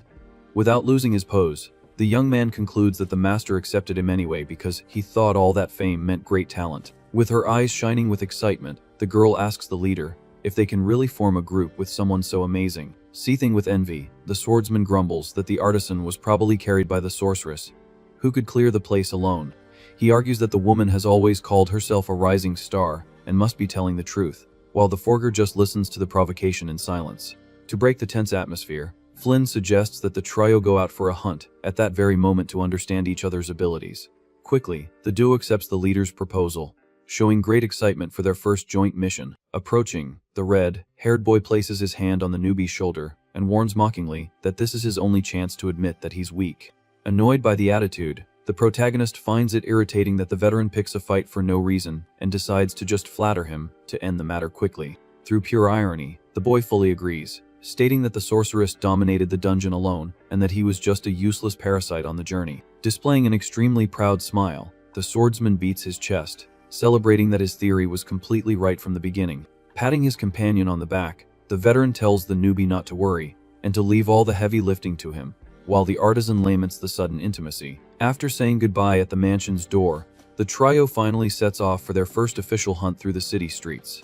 Alone in the office, the master smiles, realizing that the young forger is a terrible liar, as someone at level 27 could never even reach the floating castle. With a deep look, the experienced warrior concludes that an adventurer capable of making the impossible a reality is definitely not a mere parasite. The scene changes to a dense, dark forest indicated by the system as the Forest Events, recommended for level 35, and the squad leader asks if the newbie knows the place. Maintaining a neutral expression, the protagonist denies any practical knowledge, internally revealing that he always avoided that area in his old game because the experience reward was real trash. In command of the group, the red-haired man explains that the place is infested with monstrous trees impossible to detect with the naked eye without specific skills. Using logic, the shooter points out that lance warriors don't have tracking magic and suggests forging some visual equipment to facilitate the work. Exuding confidence, the veteran tells the newbie not to underestimate the duo, guaranteeing that those wooden creatures pose no threat. Suddenly, our hero's gaze shifts, and he perceives something dangerous moving stealthily in the forest gloom. Two enormous red eyes glow in the darkness, and the boy calmly tells his colleague to look to his left. From the shadows, a gigantic and frightening monstrous tree charges violently at the group, taking the red-haired warrior completely by surprise. Worried by the sudden attack, the girl desperately asks if her partner is injured. Displaying an excited smile, the veteran confirms that he is in perfect condition, ready for combat. In a quick call to his companion, the duo charges fearlessly against the creature leveled at 35. Faced with the threat, the wooden monster lets out a dark roar, opening its huge serrated maw. With lances held firmly, the two warriors run in sync, cutting through the wind towards the giant target. Through extremely agile spins with their weapons, they prepare a coordinated close-range assault. At an impressive speed, the duo delivers a veritable storm of thrusts, piercing the beast's trunk from all sides. Observing the tactic, our protagonist analyzes the movement, noting that this is exactly how a typical adventurer from that world should fight. Glancing over his shoulder with an arrogant smile, the squad leader tells the newbie to pay close attention to this impeccable teamwork. Without showing any surprise, the master forger just gives a lukewarm compliment, irritating his partner, who was expecting a shocked reaction. To cut the distraction, the healer demands that the red-haired man maintain his focus on the battle to finish the job once and for all. Heeding the order, the veteran spins his heavy lance with full force, preparing the definitive blow. Positioned before the colossal beast, the two allies prepare to withstand the enraged monster's retaliation. In the blink of an eye, the protagonist's expression changes as he hears suspicious noises coming from right behind the group. The forest's gloom reveals dozens of red eyes, confirming that an entire horde of cursed trees has silently surrounded them. Oblivious to the rear danger, the red-haired leader encourages the newbie to try to fight, promising cover if the situation gets out of control. With a confident smile, the young man states that this guarantee is very comforting and decides to show a bit of his work. Without wasting time, he immediately invokes his divine ability, concentrating intense rays of blue energy in the palm of his hand. The light condenses into a gigantic and heavy Gatling gun, illuminating the darkness of the scene. Completely stupefied, the veteran duo questions what kind of bizarre object that is, guessing it's a peculiar weapon. With the legion of monsters rapidly approaching, the shooter reflects that he could use a thermal sight to identify the stealthy enemies. Scrapping his own idea, he fixes a merciless gaze and concludes that tracking individual targets doesn't matter if he simply sweeps the entire area at once. With a firm squeeze of the trigger, the master forger fires a veritable golden storm, blinding everyone in the middle of the dense woods. The continuous burst of piercing lead tears through the dozens of wooden beasts simultaneously, turning the monsters into pure sawdust. Haunted by the explosive power, the two teammates watch the massacre with their jaws dropped, admitting it's something incredible. A huge trail of destruction cuts through the forest, completely eradicating any and all threats that were hidden in that dark corridor. With his face turned in a friendly smile, the boy casually states that he managed to handle it, and thanks the fake senior. Totally paralyzed by shock and terror, the warrior's eyes widen, realizing that the supposed parasite possesses a firepower far beyond human comprehension. Excited, the girl praises the newbie's raw strength while her red-haired partner stutters, trying to hide his shock, calling the feat a decent job. Suddenly, heavy footsteps crush the dry grass, catching the entire group's attention. The forger's expression hardens as he hears a dark voice warning that it had finally found him in the darkness. A threatening silhouette stops in the middle of the clearing, staring lithely at our protagonist. The mysterious invader reveals himself with a murderous aura and a sick smile on his face. With wide eyes bordering on madness, the swordsman Lucas greets the artisan, celebrating the unexpected reunion. Faced with the psychopathic expression, the hero displays only a look of pure boredom, without the slightest drop of concern. To break all the tension, the boy asks with the utmost indifference who the heck that guy in front of him is. Seething with hatred at the affront, the thug bellows at the top of his lungs, asking how he dares to forget the great warrior Lucas. In complete silence, the shooter listens to the brute complain about the humiliation suffered in breaking the dungeon record, while his teammates break into a cold sweat from the intimidating presence. Exuding superiority, the villain points to his own digital panel, demanding that the newbie observe his new level of 73. In a quick memory search for the scenes from the Wolf Cave, the young man perfectly recalls that the thug was stuck at level 65. With a wicked smile, the swordsman scoffs, believing he has instilled fear, but the boy retorts dryly that he only looked because he was forced to. With his back to the enemy, the protagonist silently reflects that evolving 8 whole levels in the span of just 1 week is something very unusual. Through a shrewd look, he concludes that such rapid growth in a high-level range completely contradicts the known efficiency standards in this fantasy world. Seething with hatred, the swordsman bellows at the top of his lungs, guaranteeing that all of this was planned exclusively to defeat the forger. Staring at the situation with pure boredom, the protagonist questions how his rival intends to resolve this, since they are not in an instanced dungeon to compete for clear time. Drawing his sword from its sheath, the thug warns that he won't do anything boring like that and demands a 1-1 duel right there. With a sidelong glance, the boy casually inquires about the whereabouts of the bully's partners. Displaying a wicked smile, the villain confesses without the slightest weight on his conscience that he abandoned those useless pieces of trash along the way. Further back, the red-haired squad leader points an indignant finger, stating that challenging someone of a lower level to a duel is playing very dirty. Emanating a frightening aura, the brute tells the audience to shut up immediately, making the healer cringe in terror. The young artisan summons his pistol with a bluish digital light and agrees to the clash, warning that the opponent's disadvantage will be too great in a direct duel. With a mocking smile, the mercenary tells the boy to stop acting tough, as he has already discovered the secret behind that so-called firearm. He reveals he threatened the guys from the wolf mine to get the information that the equipment is lethal against monsters but totally useless against humans. Sticking his tongue out in an extreme gesture of provocation, the thug scoffs, suggesting the newbie forge a sword too, if he wants any chance of victory. Without any ceremony, the shooter points the pistol forward and pulls the trigger, firing a quick shot. The projectile cuts through the air, buzzing dangerously close to the convinced adversary's head. A sharp cry of pain echoes through the forest as blood spurts from the swordsman's torn ear. Holding the still, smoking weapon, the hero apologizes with a cold expression, warning that the bully's intelligence is completely outdated.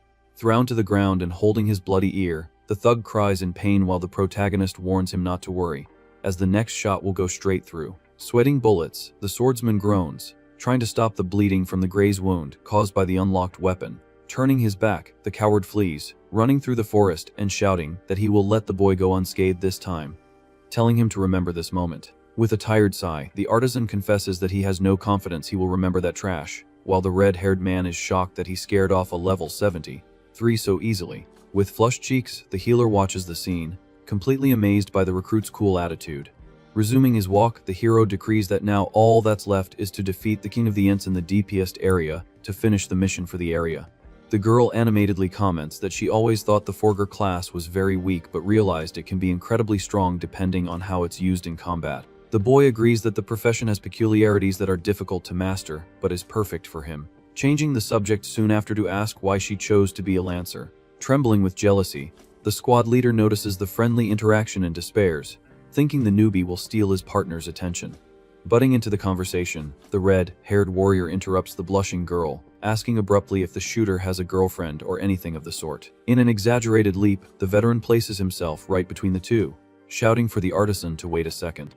Telling his companion to watch the surroundings carefully, the red-haired man assumes an authoritarian posture, receiving complaints from her about this sudden attitude. Pointing a finger in the protagonist's face, the leader announces that the two of them will have a strategy meeting right now and ignores the boy's refusal about the necessity of it. Grabbing the newbie's arm, the warrior forcibly drags him away, grumbling for him to just follow, while the lancer is left behind, not understanding anything. Already distant, the healer complains out loud that a tactical meeting should involve the entire squad and not just the two of them isolated in the dark woods. With an extremely serious expression, the red-haired warrior confesses that the story about the strategy was just an excuse for them to talk alone. Without showing the slightest interest, the shooter maintains his neutral expression, awaiting his colleague's big secret. Unexpectedly, the leader throws himself to the ground in a humiliating bow and begs the recruit to keep his hands off his teammate, leaving the boy completely confused. On his knees, the veteran explains that he and the girl are childhood friends, but his feelings go far beyond simple friendship. Blushing and in total desperation, the swordsman bellows that he is completely in love with her and that the newbie's cool attitude is ruining his romantic chances. Faced with that pathetic declaration, the master forger lets out a long, drawn-out sigh of mental exhaustion. The boy declares that he hates wasting time on unnecessary drama, deciding internally that the best solution is to simply help the two of them get together at once to end the nuisance. Asking his colleague to relax, the protagonist assures him he has no interest in romance and offers to give him a hand with the girl, drawing a shocked reaction from the lovelorn man. The hero proposes that they put on a little show during the upcoming boss battle, making his partner question what the exact plan would be. As a first step, the artisan decrees that the warrior will have to face the monstrous beast completely alone. Confused by the tactic, the red-haired man argues that the forger's brutal attack power would take out the creature before he could even land the first blow. To solve this, the newbie reveals that he can apply damage restrictions to his own weapons, promising to feign difficulty in combat, so that the senior can intervene heroically and steal the scene. A threatening image of the King of the Ents illustrates the boy's explanation that the target's weakness is mobility, guaranteeing that focusing on fast, evasive attacks will ensure a solo victory. Crying with emotion, the veteran grabs the recruit in a tight hug, calling him the best friend in the world, while the young man grumbles, asking to be let go immediately. After the quick conspiracy, the duo returns, walking to where the lancer awaits them, and the leader confidently announces that it's time to take down the area's boss.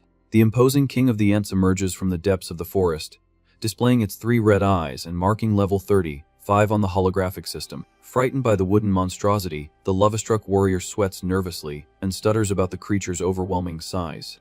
Taking the front of the group, the shooter tells the duo to stay back, stating that they don't need any plan for this fight. In a whisper so as not to spoil the show, the protagonist tells his colleague that he's counting on him for the heroic finish. With an affirmative nod, the veteran adopts a serious and focused posture, ready to execute his part of the secret agreement. Through his digital energy, the Master Forger's hand glows with an intense blue hue, activating the command for weapon creation. A tactical assault rifle materializes perfectly in the air, displaying on the panel an attack power drastically reduced to level 5. The boy silently reflects that he has minimized the machine's attributes as much as possible, but since he couldn't zero out the damage, he hopes the low power doesn't accidentally take out the target. The healer comments with surprise on the appearance of another different firearm, noting the Forger's vast arsenal. In an agile run towards the monster, the recruit explains that the rifle has less impact than the Gatling gun but compensates with ease of handling and mobility. In a continuous burst of fire, the hero declares out loud that he will finish the job right there to thicken the act. The golden projectiles collide harmlessly against the giant tree's hard bark, just ricocheting without causing any real scratch. Watching the ineffective attack, the lancer lets out a sound of doubt, not understanding the sudden drop in her partner's firepower, who had previously decimated a horde. In false desperation, the young artisan shouts that the weapon isn't working and claims to have messed up the settings, fearing an imminent defeat. To take advantage of the perfect cue, the red-haired warrior leaps to the front line, telling the newbie to leave the monster to him while the girl urges caution. With extreme confidence, the swordsman reassures his beloved, asking her to just watch his incredible heroic demonstration in the field. The healer's worried look transforms into deep admiration at her childhood friend's sudden courage. In a great acrobatic leap, the veteran advances through the air, preparing his sharp lance for a devastating impact. A deafening war cry tears from the warrior's throat as he concentrates all his physical strength into the downward blow. The tip of the lance collides violently right in the center of the King of the Ent's trunk, creating a cloud of dust and splinters in the air. Amazed by the impact, the girl praises the squad leader's strength, cheering for him with flushed cheeks. Completely bored, the artisan assesses his colleague's strength and concludes that the battle will take a while but shouldn't be a major problem. Landing on the ground with an arrogant smile, the red-haired man boasts of his accurate attack, acting as if he has already won the challenge. Totally unscathed, the wooden boss rises before the bully, who scoffs at its lack of reaction, asking if the creature is just big and useless. Stealthily, a thick root from the tree creeps along the ground and wraps itself firmly around the inattentive attacker's ankle. At the sudden grip on his leg, the warrior's smile vanishes, giving way to an expression of pure terror and shock. In a brutal pull, the creature flings the group leader into the air upside down, leaving the unfortunate man completely disoriented. Desperate at the turnaround, the lancer cries out in distress for her friend, cornered in the colossal beast's trap. Faced with the senior's humiliation, the young forger sighs in disbelief, mentally questioning if that guy is even serious with his slowness. Imposing and furious, the King of the Ent's reddish eyes glow as it prepares a massive and lethal charge against the defenseless warrior hanging upside down. It remains imposing on the ground, while everyone is terrified, and terror is visible on its face. With his gaze fixed on the pathetic scene of his hanging partner, the protagonist confesses to himself that this is very hard to watch. Out of patience to prolong the carried, the master forger pulls the trigger and fires a massive burst, creating a huge explosion of fire. The healer's eyes widen in complete amazement at the sudden wave of destruction that illuminates the forest as the warrior plummets to the ground. Fallen to his knees and coughing from the smoke, the red-haired man tries to catch his breath as the creature's green magic stone rolls to the side. Walking calmly to his colleague, the hero asks if he can stand up as the system announces his level up to 28. Totally in shock, the lancer approaches, stuttering as she asks if the newbie just took out the King of the Ents with a single blow. With her hands clasped on the artisan's arm, the girl demands to know what that was and how he managed to cause such damage in the blink of an eye. Seeing the girl he likes clinging to the recruit, the squad leader grinds his teeth, trembling with pure envy. In an abrupt leap to his feet, the swordsman tells the shooter not to interfere, stating that he had the situation completely under control on his own. With his classic bored face, the young man just agrees and apologizes for the interference. Annoyed by her friend's attitude, the healer scolds him, saying that when someone saves your life, the least you can do is say thank you. The blonde continues calling the red-haired man an idiot and slow, leaving the veteran completely devastated and groaning in frustration. Turning to the protagonist, the girl deeply apologizes for her colleague's enormous lack of manners. In his mind, the boy reflects that his partner is a bit clueless, but understands his desire to look cool in front of the girl he loves. To worsen the jealousy, the lancer once again praises the newbie, saying that even though he had difficulties at first, he managed to take down the monster easily in the end. In an effort to help his partner, the protagonist invents that the kill was only possible because the red man had already cornered the beast. Confused, the girl repeats the word, and the shooter confirms, guaranteeing that he just delivered the final blow, and that the victory belongs entirely to the veteran. Aware of the cue, the swordsman puffs out his chest and boasts that he almost defeated the creature, asking for confirmation from the newbie, who just laments having interfered. Under a fixed gaze on the recruit's calm face, the healer remains thoughtful for a few seconds. Suddenly, she throws herself onto his arm again, praising him for being so strong and humble while the red-haired man panics. With flushed cheeks, the lancer invites the hero to go out alone and eat something in the city, as she wants to get to know him better. Upon hearing the romantic invitation, the squad leader's spirit simply abandons his body, decreeing his figurative demise. On the way back, the girl walks, clinging to the artisan's arm while he sighs in annoyance that this whole situation has become a huge headache. The scene changes to the interior of the majestic headquarters of the Holy Guardian clan, where the trio presents themselves before the master's desk. Sporting a satisfied smile, the large blonde man asks how the newbie's performance was on the hunt. Completely excited, the red-haired man reports the explosions that took down the boss and reveals that the forger scared off a level 73 swordsman, leaving the leader confused. In a serious posture, the protagonist explains that a guy he had problems with in the wolf mine tried to pick a fight in the forest. Thoughtfully, the master deduces the troublemaker's identity on the spot, citing the name Lucas, and the boy questions if he knows the figure. The armored veteran reveals that the thug has caused problems for guild members in the past, forcing them to investigate his dirty history. As a final piece of advice, Flynn suggests that the young man use the clan's name if he is bothered again to avoid headaches, and the recruit agrees with the idea. In silence, the shooter concludes that this is exactly the great power of intimidation that a high-ranking organization possesses. Happy with the outcome, the large blonde man smiles, saying he is relieved that everyone returned from the mission safely. After praising the group for their good work, the leader dismisses them, and the trio responds in unison, agreeing with the duty fulfilled. Very excited, the healer suggests that the four of them go out to dinner together and turn the occasion into a welcome party for the newbie. Unfortunately, the master refuses the invitation, justifying that he still has a lot of paperwork to resolve in the office, leaving the girl disappointed. Without losing her spirit, the Lancer decrees that the night outing will then be just between her and the Forger, making the red-haired man let out a cry of indignation. Cutting the fun short, the blonde man warns them not to stay out too late, as he already has a job lined up for the group the next day. Surprised by the speed, the hero questions if an emergency has occurred for them to be called so soon. With his face resting in his hands, the experienced warrior explains that an official request has just arrived, addressed directly to that squad.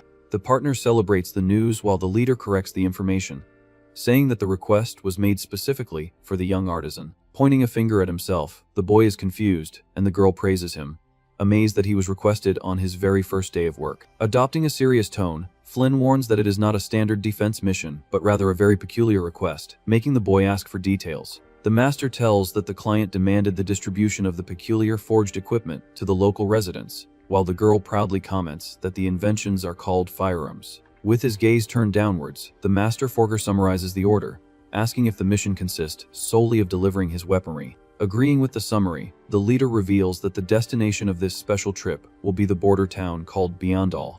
Astonished by the destination, the healer asks if that place isn't the city on the front line that lives in constant war against the enemy army. In confirmation of the information, the blonde man argues that it is precisely for this reason that the local leader, named Olivia, wants her residents to fight armed with the newbies' forges. Reinforcing the danger, the clan master repeats that it is not a common patrol and leaves the artisan free to refuse the offer if he doesn't feel prepared. Without a second thought, the protagonist accepts the job on the spot, exuding confidence. Mentally, the young man celebrates the blessing of this opportunity, as freely spreading his inventions on the front line will cause his level to skyrocket passively and efficiently. Satisfied with the recruit's courage, the big man announces that he will confirm the request and questions if the acceptance means he is now a full member of the clan.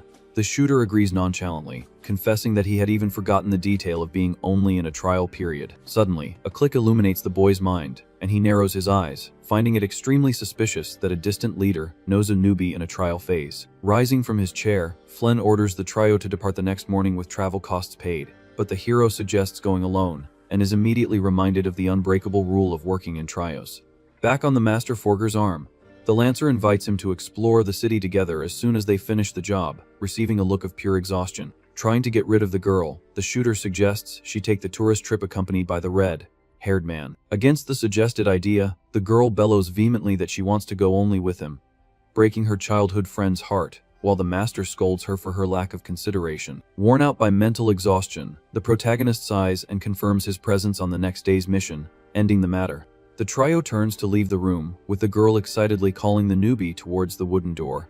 In an abrupt stop at the exit, the young man turns his head and asks one last question to the blonde veteran, who listens attentively. Very cautiously, the recruit questions how the so-called client already knew that he had joined that organization, since he was only on a verbal trial day. The big man tries to justify it, stating that she probably checked the association's member registry, which is updated in real time. Against the flawed logic, the boy argues that the trial period is not entered into the official records and asks how a noble from so far away would know of his existence in the guild, suggesting that the master himself be questioned about it. With his face covered in shadows, the faction leader's gaze hardens, and he asks in a threatening tone if there is a problem. Facing the superior coldly, the forger denies the problem and ironically notes the curious fact that information about a mere level 28 beginner travels so fast across the country. Through a sinister laugh, the veteran points out that this curiosity sounds like a serious accusation and challenges the newbie to refuse the job if he is dissatisfied. Behind the closed door, the shooter guarantees that he will carry out the task while Flynn mutters alone in the office that he will resolve everything perfectly. The evening light bathes the city's castle towers, marking the end of the workday at that turbulent headquarters. In the barracks corridors, the Lancer notices the recruit's heavy expression and asks if something is bothering him. but he brushes it off on the spot. Lost in his own thoughts, the protagonist assesses that being requested so specifically and quickly is a blatant trap. In the darkness of the office, the blonde warrior watches the street from the window as the hero deduces that the master is probably one of the extremists who wish to protect the Demon King. The scene changes radically the next morning, displaying an aerial view of the colossal walled city of Beyondall on the front line of the conflict. A gigantic pillar of magical energy breaks through the sky, teleporting the defensive squad directly to the war zone. As soon as they step onto the luminous circle, the red-haired swordsman celebrates their arrival at the destination, while the healer suggests they enter the village immediately. The Master Forger accompanies the group in silence, cautiously observing the rustic stone streets of that military fortress in search of hidden threats. Walking through the stone streets, the healer observes the deserted environment and worriedly comments that there is no pedestrian movement and the shops aren't even open. Looking at the walls, the girl notices the dejected posture of the guards and points out that even the soldiers seem to be completely exhausted. With his gaze fixed on the horizon, the Master Forger assesses the tense atmosphere of the fortress and mentally concludes that the situation of the place does not look good at all. Suddenly, the trio's walk is interrupted by a loud shout from above.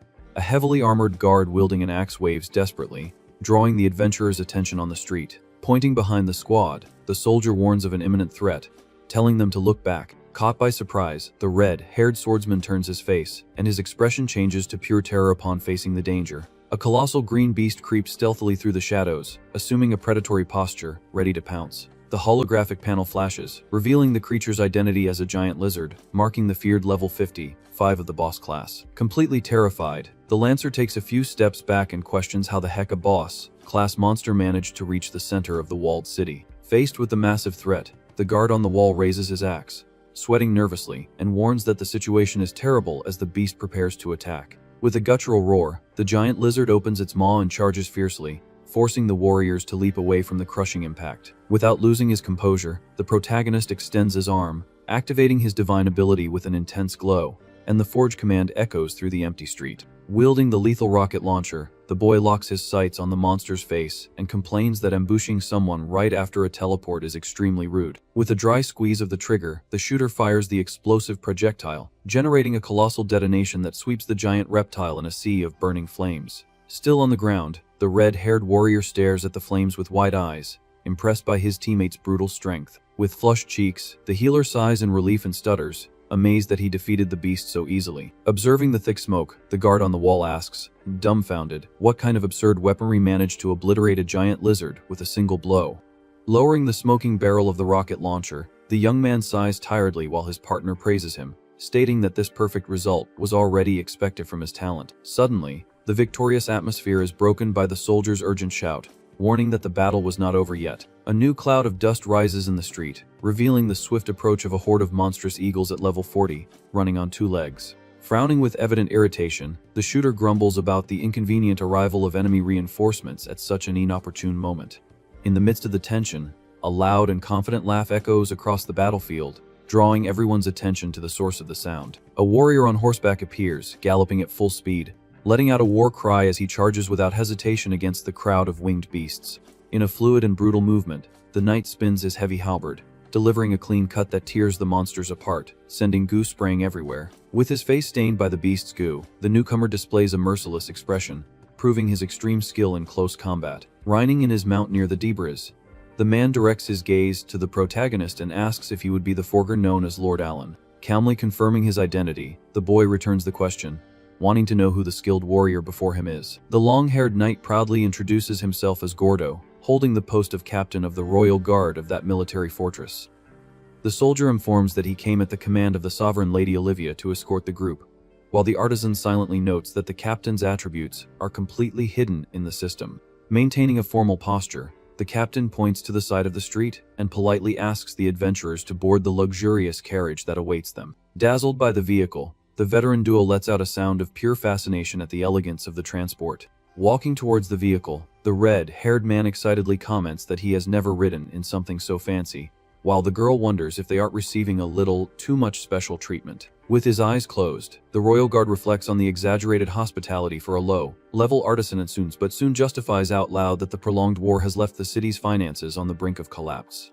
Displaying mental projections of the firearms, the captain reveals Lady Olivia's hope that the boys' modern weaponry will be the key to breaking this cycle of deadly stagnation. Listening to the detailed explanation, the Forger agrees with a simple nod, showing he understands the weight of the responsibility placed on his shoulders. Walking towards the carriage, the newbie declares that he will do his best to meet all the local leaders' expectations. Watching the young man walk away, the soldier maintains an enigmatic expression, while the shooter dives into his own dark thoughts. Enveloped by a heavy aura, the hero mentally wonders where exactly the rats of the extremist faction are hiding to set up their next pounce. Far away, the narrative cuts to the luxurious and silent interior of the meeting room at the main headquarters of the Adventurers Guild. Sitting at the head of the table, a suited man meticulously analyzes a secret report detailing the boys' overwhelming victory against the squad of 5 elite assassins in the desert. The document proceeds to inform that the newbie now belongs to the Defense Clan Holy Guardian and is on his way to the distant city of Biandal under constant monitoring. The guild executive named Zainid narrows his eyes with concern, noting that the border fortress is outside the direct reach of the organization's surveillance network. Focused on the mysterious assault rifle, the smug man reflects on the artisan's absurd ability to forge that kind of unknown lethal machinery. Determined to protect the faction's dark secret, the suited man decrees that he needs to eliminate the prodigy before he becomes an insurmountable obstacle to the Demon King's survival. The heavy office door opens, and a cynical voice echoes, apologizing for the delay as the executive looks up to receive the guests. Pleased with their arrival, the suited man greets the newcomer, praising the presence of the artisan considered number 1 in the entire kingdom. With a stylish touch of his hat, the man in the yellow suit and long hair introduces himself, displaying the very high level of 175 of his forging class. Noticing the young woman beside the master artisan, Zainid frowns in confusion and comments that the girl definitely does not look like the legendary blacksmith Benjamin he was expecting. Exuding energy, the girl in the blue bandana introduces herself with a big smile, revealing she is Annette, the blacksmith's daughter, possessing only level 13. With a confident wink, the young woman asks them to entrust the structural analysis to her, guaranteeing that in terms of pure theory and knowledge, she has already surpassed her own father. Sighing in resignation, the executive accepts the replacement, arguing that if the old blacksmith guaranteed her ability, there is no reason to refuse. Inviting the duo to approach the large mahogany table, the suited man decrees the immediate start of the secret work. Sliding the seized assault rifle across the wood, Zainid reveals that this is the mysterious invention they must dismantle and analyze thoroughly. Observing the equipment up close, the man in the yellow suit laughs impressed, admitting that the real weapon has a much more bizarre design than in the recordings. Wielding the rifle awkwardly, the experienced artisan wonders what the correct posture would be to handle that heavy block of metal. The executive instructs that its operation is very similar to that of a common crossbow, just needing to pull the small metal lever to release the shots. Excited by the simple instruction, the master forger points the weapon at a metal mannequin and pulls the trigger, unleashing a violent storm of dazzling shots. The aggressive recoil and deafening noise make the man in yellow let out a nervous laugh, amazed by the machine's absurdly fast rate of fire. Completely shocked by the demonstration, the young blacksmith notes that applying an attack power of 55 at that frantic speed would require the creator to have a stratospheric level. Putting the joking aside, the elite artisan seriously confesses that even with such a high level, he could never forge such a masterpiece. Agreeing with the reasoning, the suited executive reveals in a heavy tone that the forger's exact level at the time of the weapon's creation was an astonishing 15. The news hits the two specialists like a punch, and their eyes widen in shock, asking if the guild leader was making some kind of bad joke. Closing his eyes, the man with glasses admits that the truth is hard to swallow but reaffirms the fact and justifies that this absurdity is the exact reason for this secret meeting. Imposing his authority, Zainid orders the prodigy duo to study the structure of that weaponry to exhaustion with the final goal of creating a functional copy. Pressing the demand, the executive guarantees that the success rate of the replica doesn't matter, as long as they unravel and master the internal engineering of the modern object. While the young blacksmith analyzes the metal's weight, the suited man recalls the fundamental rule of the system, where the forger's level directly determines the base attack power of the created equipment. Following this line of reasoning, the girl in the blue bandana deduces that if the level 175 master recreates the project, the result will be a weapon of mass devastation. A Machiavellian smile forms on the faction leader's face as he confirms that the young woman has hit the brutal mathematics of that dirty plan right on the head. Excited by the possibility of surpassing a mysterious prodigy, the artisan in the yellow suit bursts into laughter, guaranteeing that this job will be extremely fun and profitable. Enveloped by the office's darkness, the extremist with glasses reveals his ambition to raise an invincible military army entirely composed of shooters, equipped with those stolen inventions. With the technological theft guaranteed, the mastermind decrees the newbie's death sentence, stating that he will soon order a new assassination without leaving any loose ends. The scene returns to the imposing and illuminated interior of the border castle, where the squad formally presents itself in the great royal audience hall. Sitting elegantly on the golden throne, the sovereign with an eye patch and horns thanks the trio for their long journey and introduces herself as Olivia, the supreme ruler of the city of Beyondall. Maintaining his serene and unshakable posture, the Master Forger returns the greeting, expressing his immense gratitude for the valuable opportunity to provide his weaponry to the local defense troops. Quite nervous, the Lancer pokes her partner and whispers for him to speak more politely before a high-ranking ruler. With a gentle smile, the blonde sovereign chuckles and says there is no problem at all with the adventurer's lack of formality. With his eyes closed, the Master Forger calls her a very tolerant leader and gets straight to the point, questioning where exactly he should distribute the weaponry. Sitting on the imposing throne, Lady Olivia asks that before the delivery, the boy explain what exactly that tool he calls a firearm is. The noble demands a practical demonstration to confirm the mysterious equipment's functionality and safety, and the young man readily accepts the test. Immediately, the protagonist's body is enveloped by intense blue rays, activating his divine ability right in the middle of the great hall. Surprised by the sudden magic, the eye patch wearing ruler's single eye widens as she closely follows the formation of the digital energy. The glow ceases, revealing an imposing assault rifle in the newbie's hands, which he formally presents to the local authorities. Behind the leader, the heavily armored guards watch the scene suspiciously, doubting the real effectiveness of that weird piece of metal. In a practical gesture, the shooter points the weapon forward and explains that there are several types of variations, but the handling base is always the same. Without any prior warning, he simply pulls the trigger, firing a loud and dazzling burst that echoes through the throne room.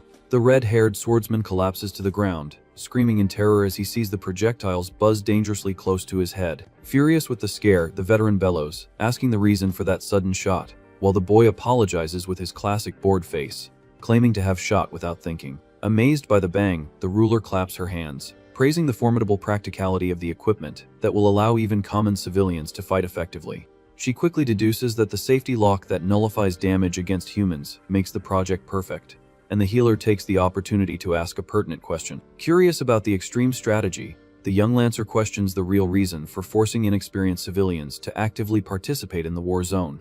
With a serene look, the sovereign asks what the girl means by that doubt, receiving a confused expression in return. The healer naively argues that the presence of regular soldiers and hired defense clans should already be enough force to protect the place. Displaying a heavy expression, Lady Olivia reveals that the real problem is not the absence of military force, but the exorbitant financial cost of keeping these squads active. The leader explains that the demonic army's attacks occur rarely during the month, but the guard needs to be on high alert uninterruptedly, draining limited resources. In a dark tone, she details that the city receives subsidies from the kingdom, but the reality is that the amount doesn't even come close to what's needed, pushing the fortress to bankruptcy. Understanding the mathematical crisis, the Forger concludes that the place hired too much defense and was left completely without money to sustain the war operation. In a tone of pure relief, the ruler states that equipping the residents with the new machinery will dramatically reduce these costs, allowing for the urgent restoration of the local economy. The protagonist processes the word urgent and immediately deduces that the barrier situation is critical and of extreme importance. With flushed cheeks, the squad partner praises the newbie's sharp intelligence for understanding the region's politics so quickly.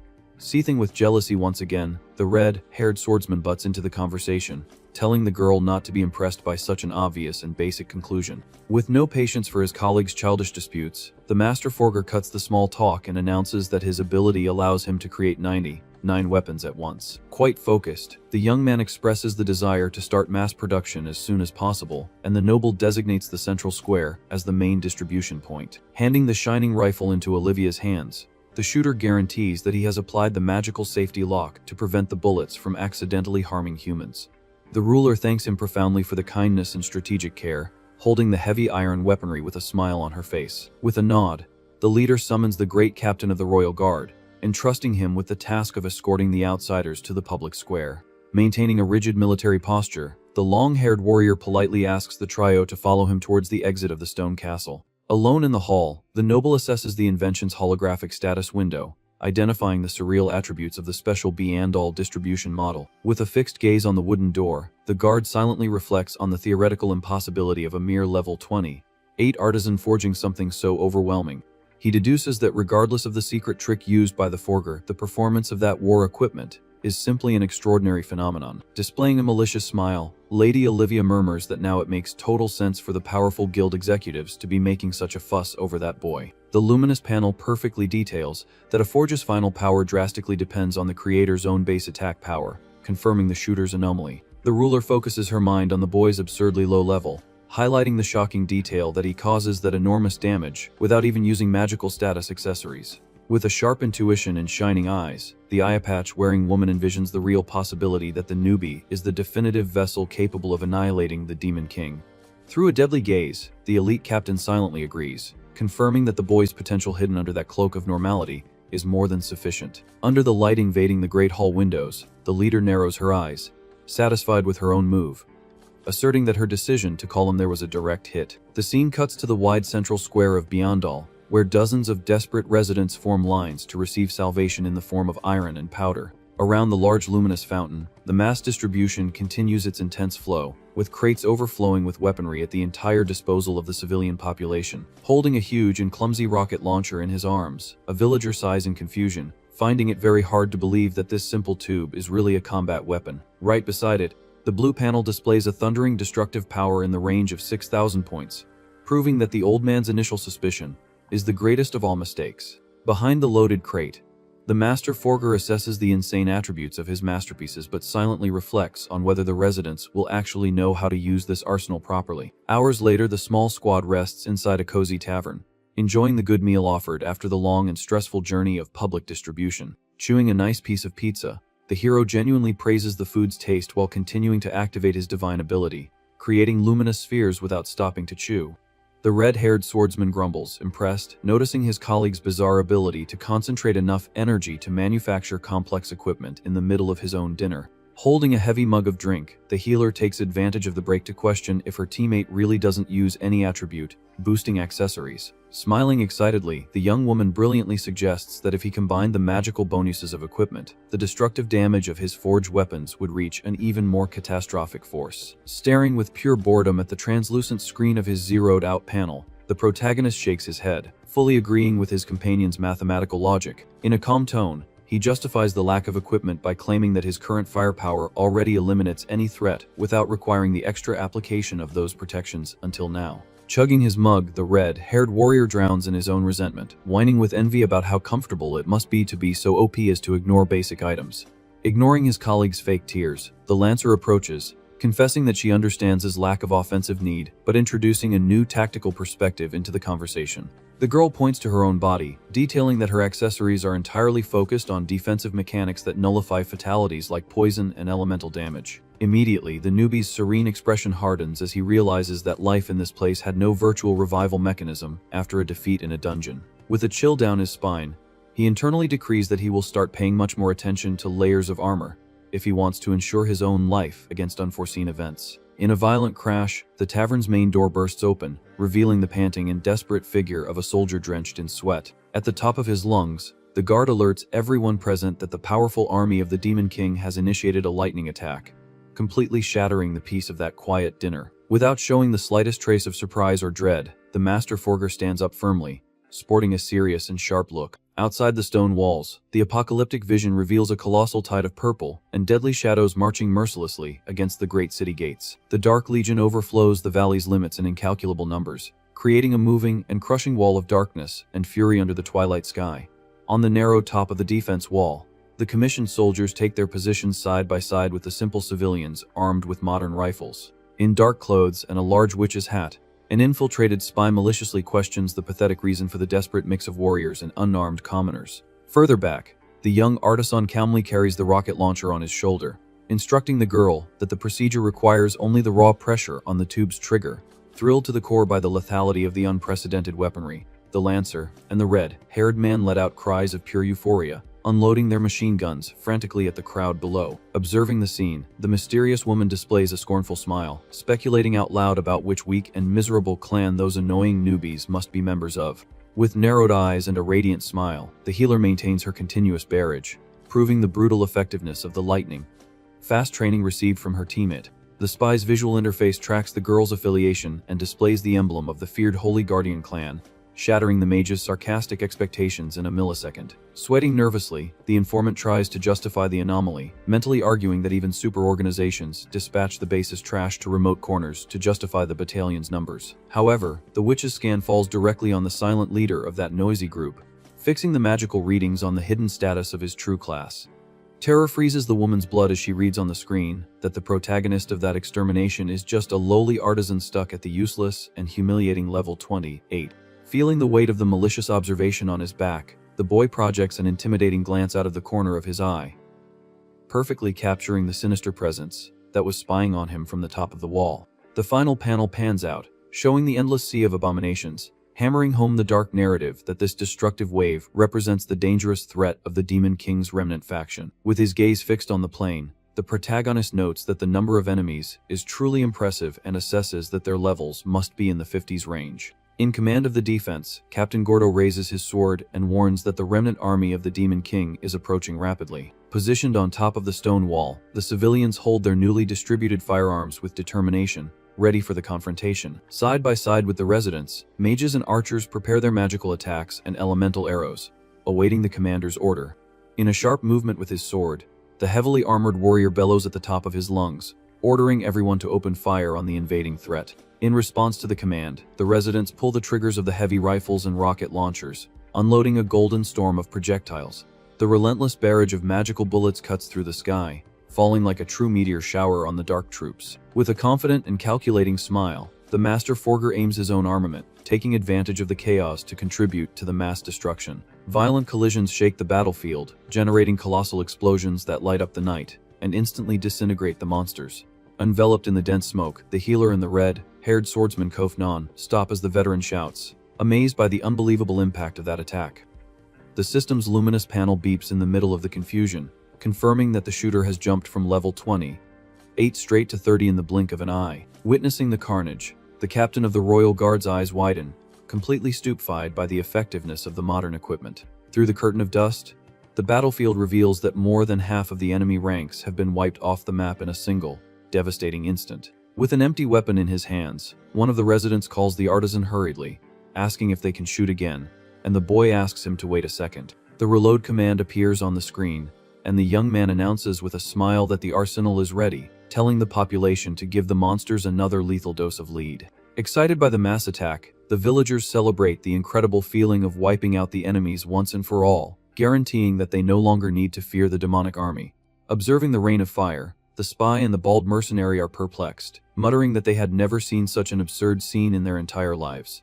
With cold sweat running down his face, the captain of the guard reflects that he already knew the raw strength of the forged weapons but never imagined that the annihilation power would be so overwhelming in the hands of a crowd. The military reflection is cut short by the urgent warning from one of the shooters, informing that the surviving monsters have escaped the initial impact and are approaching rapidly. At the foot of the wall, dozens of creatures of darkness charge furiously, forcing the defense line to demand new immediate orders. To take control of the chaos, the armored warrior tells the civilians to fall back and leave the rest to the squad, while ordering the archers to prepare for the kill. Under the direct command of the leader, arrows rain down on the remaining enemies in a coordinated and lethal attack. Sitting at the back of the roof, the mercenaries realize they will have no chance to fight, concluding that a forger from a large clan is really not there to mess around. With the last monster destroyed, the commander raises his fist, clenching it tightly for the absolute victory of that fortress. At the top of his lungs, the soldier declares the total annihilation of the threat with no casualties, marking that day as a historic triumph for the frontier. Joy takes over the stone streets, with the residents praising the protagonist as the great hero who ended the war in the blink of an eye. Far from the general euphoria, the newbie maintains his bored expression while his red-haired partner questions the reason for his despondency, whining about having lost the rare chance to level up in the battle. Confused, the healer retorts to her colleague, reminding him that the forger's level jumped to 30, miraculously rising 2 positions at once. With a tired sigh, the shooter explains that given the absurd number of enemies defeated, he should have gained at least 10 levels if it weren't for a limit imposed by the system. The sudden reminder lights up a bulb in the girl's mind, who finally remembers the limiting existence of the beginner's trial. By the world's rules, whenever an adventurer reaches the level 30 mark, they must compulsorily take the official test at the Royal Capital's Guild to unlock their progress. With his eyes fixed on the spoils scattered across the battlefield, the boy laments the waste of experience, aware that he will hardly have another opportunity to sweep an entire army in one go. Drowning in frustration, he reflects that if that colossal attack had happened just a few days later, his passive growth would have been astronomical. As the squad rests from the intense action, the movement of soldiers and leaders remains hectic on top of the defense platform. With a smile of relief on her face, the eye-patch wearing sovereign approaches the trio, applauding the Master Forger's excellent performance. In a more distant corner, the bald mercenary secretly drools over the woman's striking beauty, being immediately reprimanded by the disguised mage at his side. Positioned in front of the newbie, Lady Olivia confesses that she planned to witness the power of the weapons personally, but was shocked to discover that the massacre ended in a few minutes. The ruler deepens her assessment, pointing out with precision that the weaponry distributed to the residents is structurally different from the rifle she received before. Quite calm, the protagonist justifies that due to the urgency in the enemy numbers, he adapted the inventions for area of effect damage attacks, casually questioning if he made the wrong decision. Promptly, the noble denies any error, praising the brilliant strategy that finally enabled autonomous and massive defense by the inexperienced civilians themselves. In an authoritarian tone filled with triumph, the leader decrees the immediate cancellation of all contracts with the mercenary guilds, keeping active only the partnership with the hero's clan. The devastating news hits the spy duo like a bombshell, and their eyes widen in complete disbelief at the merciless mass dismissal. To sweeten the exclusivity deal, the sovereign announces that the small squad's payment will be tripled, serving as a fair fee for the vital rental of the explosive tools. Totally euphoric, the healer celebrates the financial bonus, praising her colleague for having secured such a valuable contract on his very first day. Desperate with the sudden bankruptcy, the mercenary runs towards the noble, begging her to reconsider the expulsion, as the smaller groups certainly won't survive without that hard-earned money. Without showing the slightest drop of empathy, Lady Olivia stares at him coldly, asking if the visitor's financial problems have anything to do with her village's survival. The ruler's sharp and calculating gaze leaves the opportunists mute and completely without reaction to continue begging. Intending to reinforce her impenetrable position, she argues that the people sacrificed many essential resources to pay those fees for years, and if the external force is no longer necessary, the cut becomes a logical obligation. In support of the sensible decision, the long-haired warrior enters the discussion, remembering how much the fortress blood gold coins to fund squads that generated inflated maintenance costs. Annoyed by the audacity of the dismissed, the veteran throws it in the bald man's face that the enemy army only got so dangerously close to the walls because the hired mercenaries were lazy and useless. Pointing rigidly to the stairs, the swordsman tells the leeches to leave the wall, being immediately supported by the exhausted residents who curse them as tax thieves. With a diplomatic and elegant gesture, the sovereign raises her hand, asking her citizens to reduce the hostility and end the unnecessary discussion.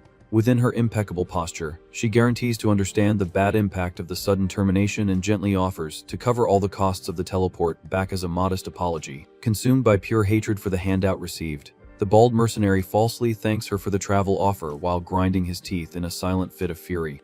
Faced with the pathetic and humiliating retreat of their rivals, the red-haired man scratches the back of his neck, asking his squadmate if they just stole everyone's monopolized job in the region. Upon hearing the comment, the eye-patch wearing woman turns her head towards the duo, guaranteeing that they need not carry absolutely any moral weight on their conscience because of that outcome. With her gaze focused on the movement in the lower courtyard, the noble points out that although the newbie has ended the mercenary contracts, he managed to return true peace to that blood-soaked land. After contemplating the relieved expressions of the villagers, the ruler states, pointing, that the boy brought the old smiles back to the stone streets, and should be immensely proud of his feat.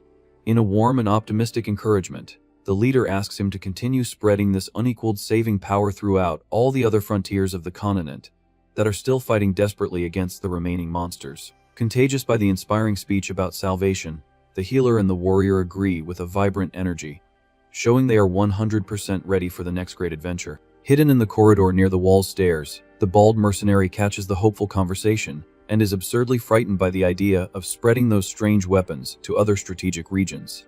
In thermal shock from the discovery, the villain deduces that if the boy distributes this destructive machinery throughout the continent, the secret faction will lose its mercenary power and go miserably bankrupt. Without noticing the deadly conspiracy forming behind his own back, the Master Forger holds his weapon relaxed and informs his companions that they need to resume the public distribution as soon as possible. During the calm walk towards the stone stairs, he adds that he wants to finish the tiresome job quickly to travel to the capital and break his level limit in the beginner's test. Full of burning resentment, the mercenary fixes his dark gaze on the newbie's back, blaming the miraculous success of those insane inventions for all the financial misfortune his gang has just suffered.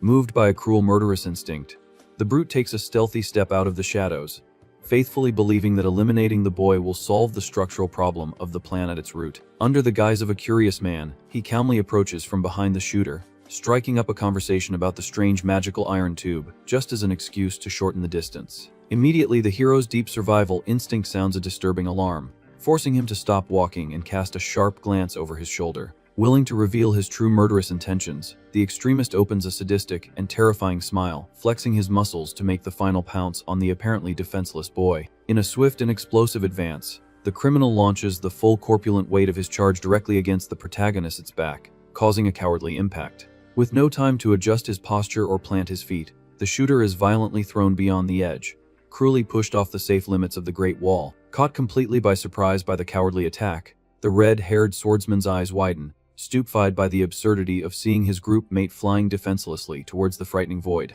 The same petrified expression of terror takes over the beautiful face of the ruler, who watches the tragic scene from the sidelines without any chance of casting a saving spell in time.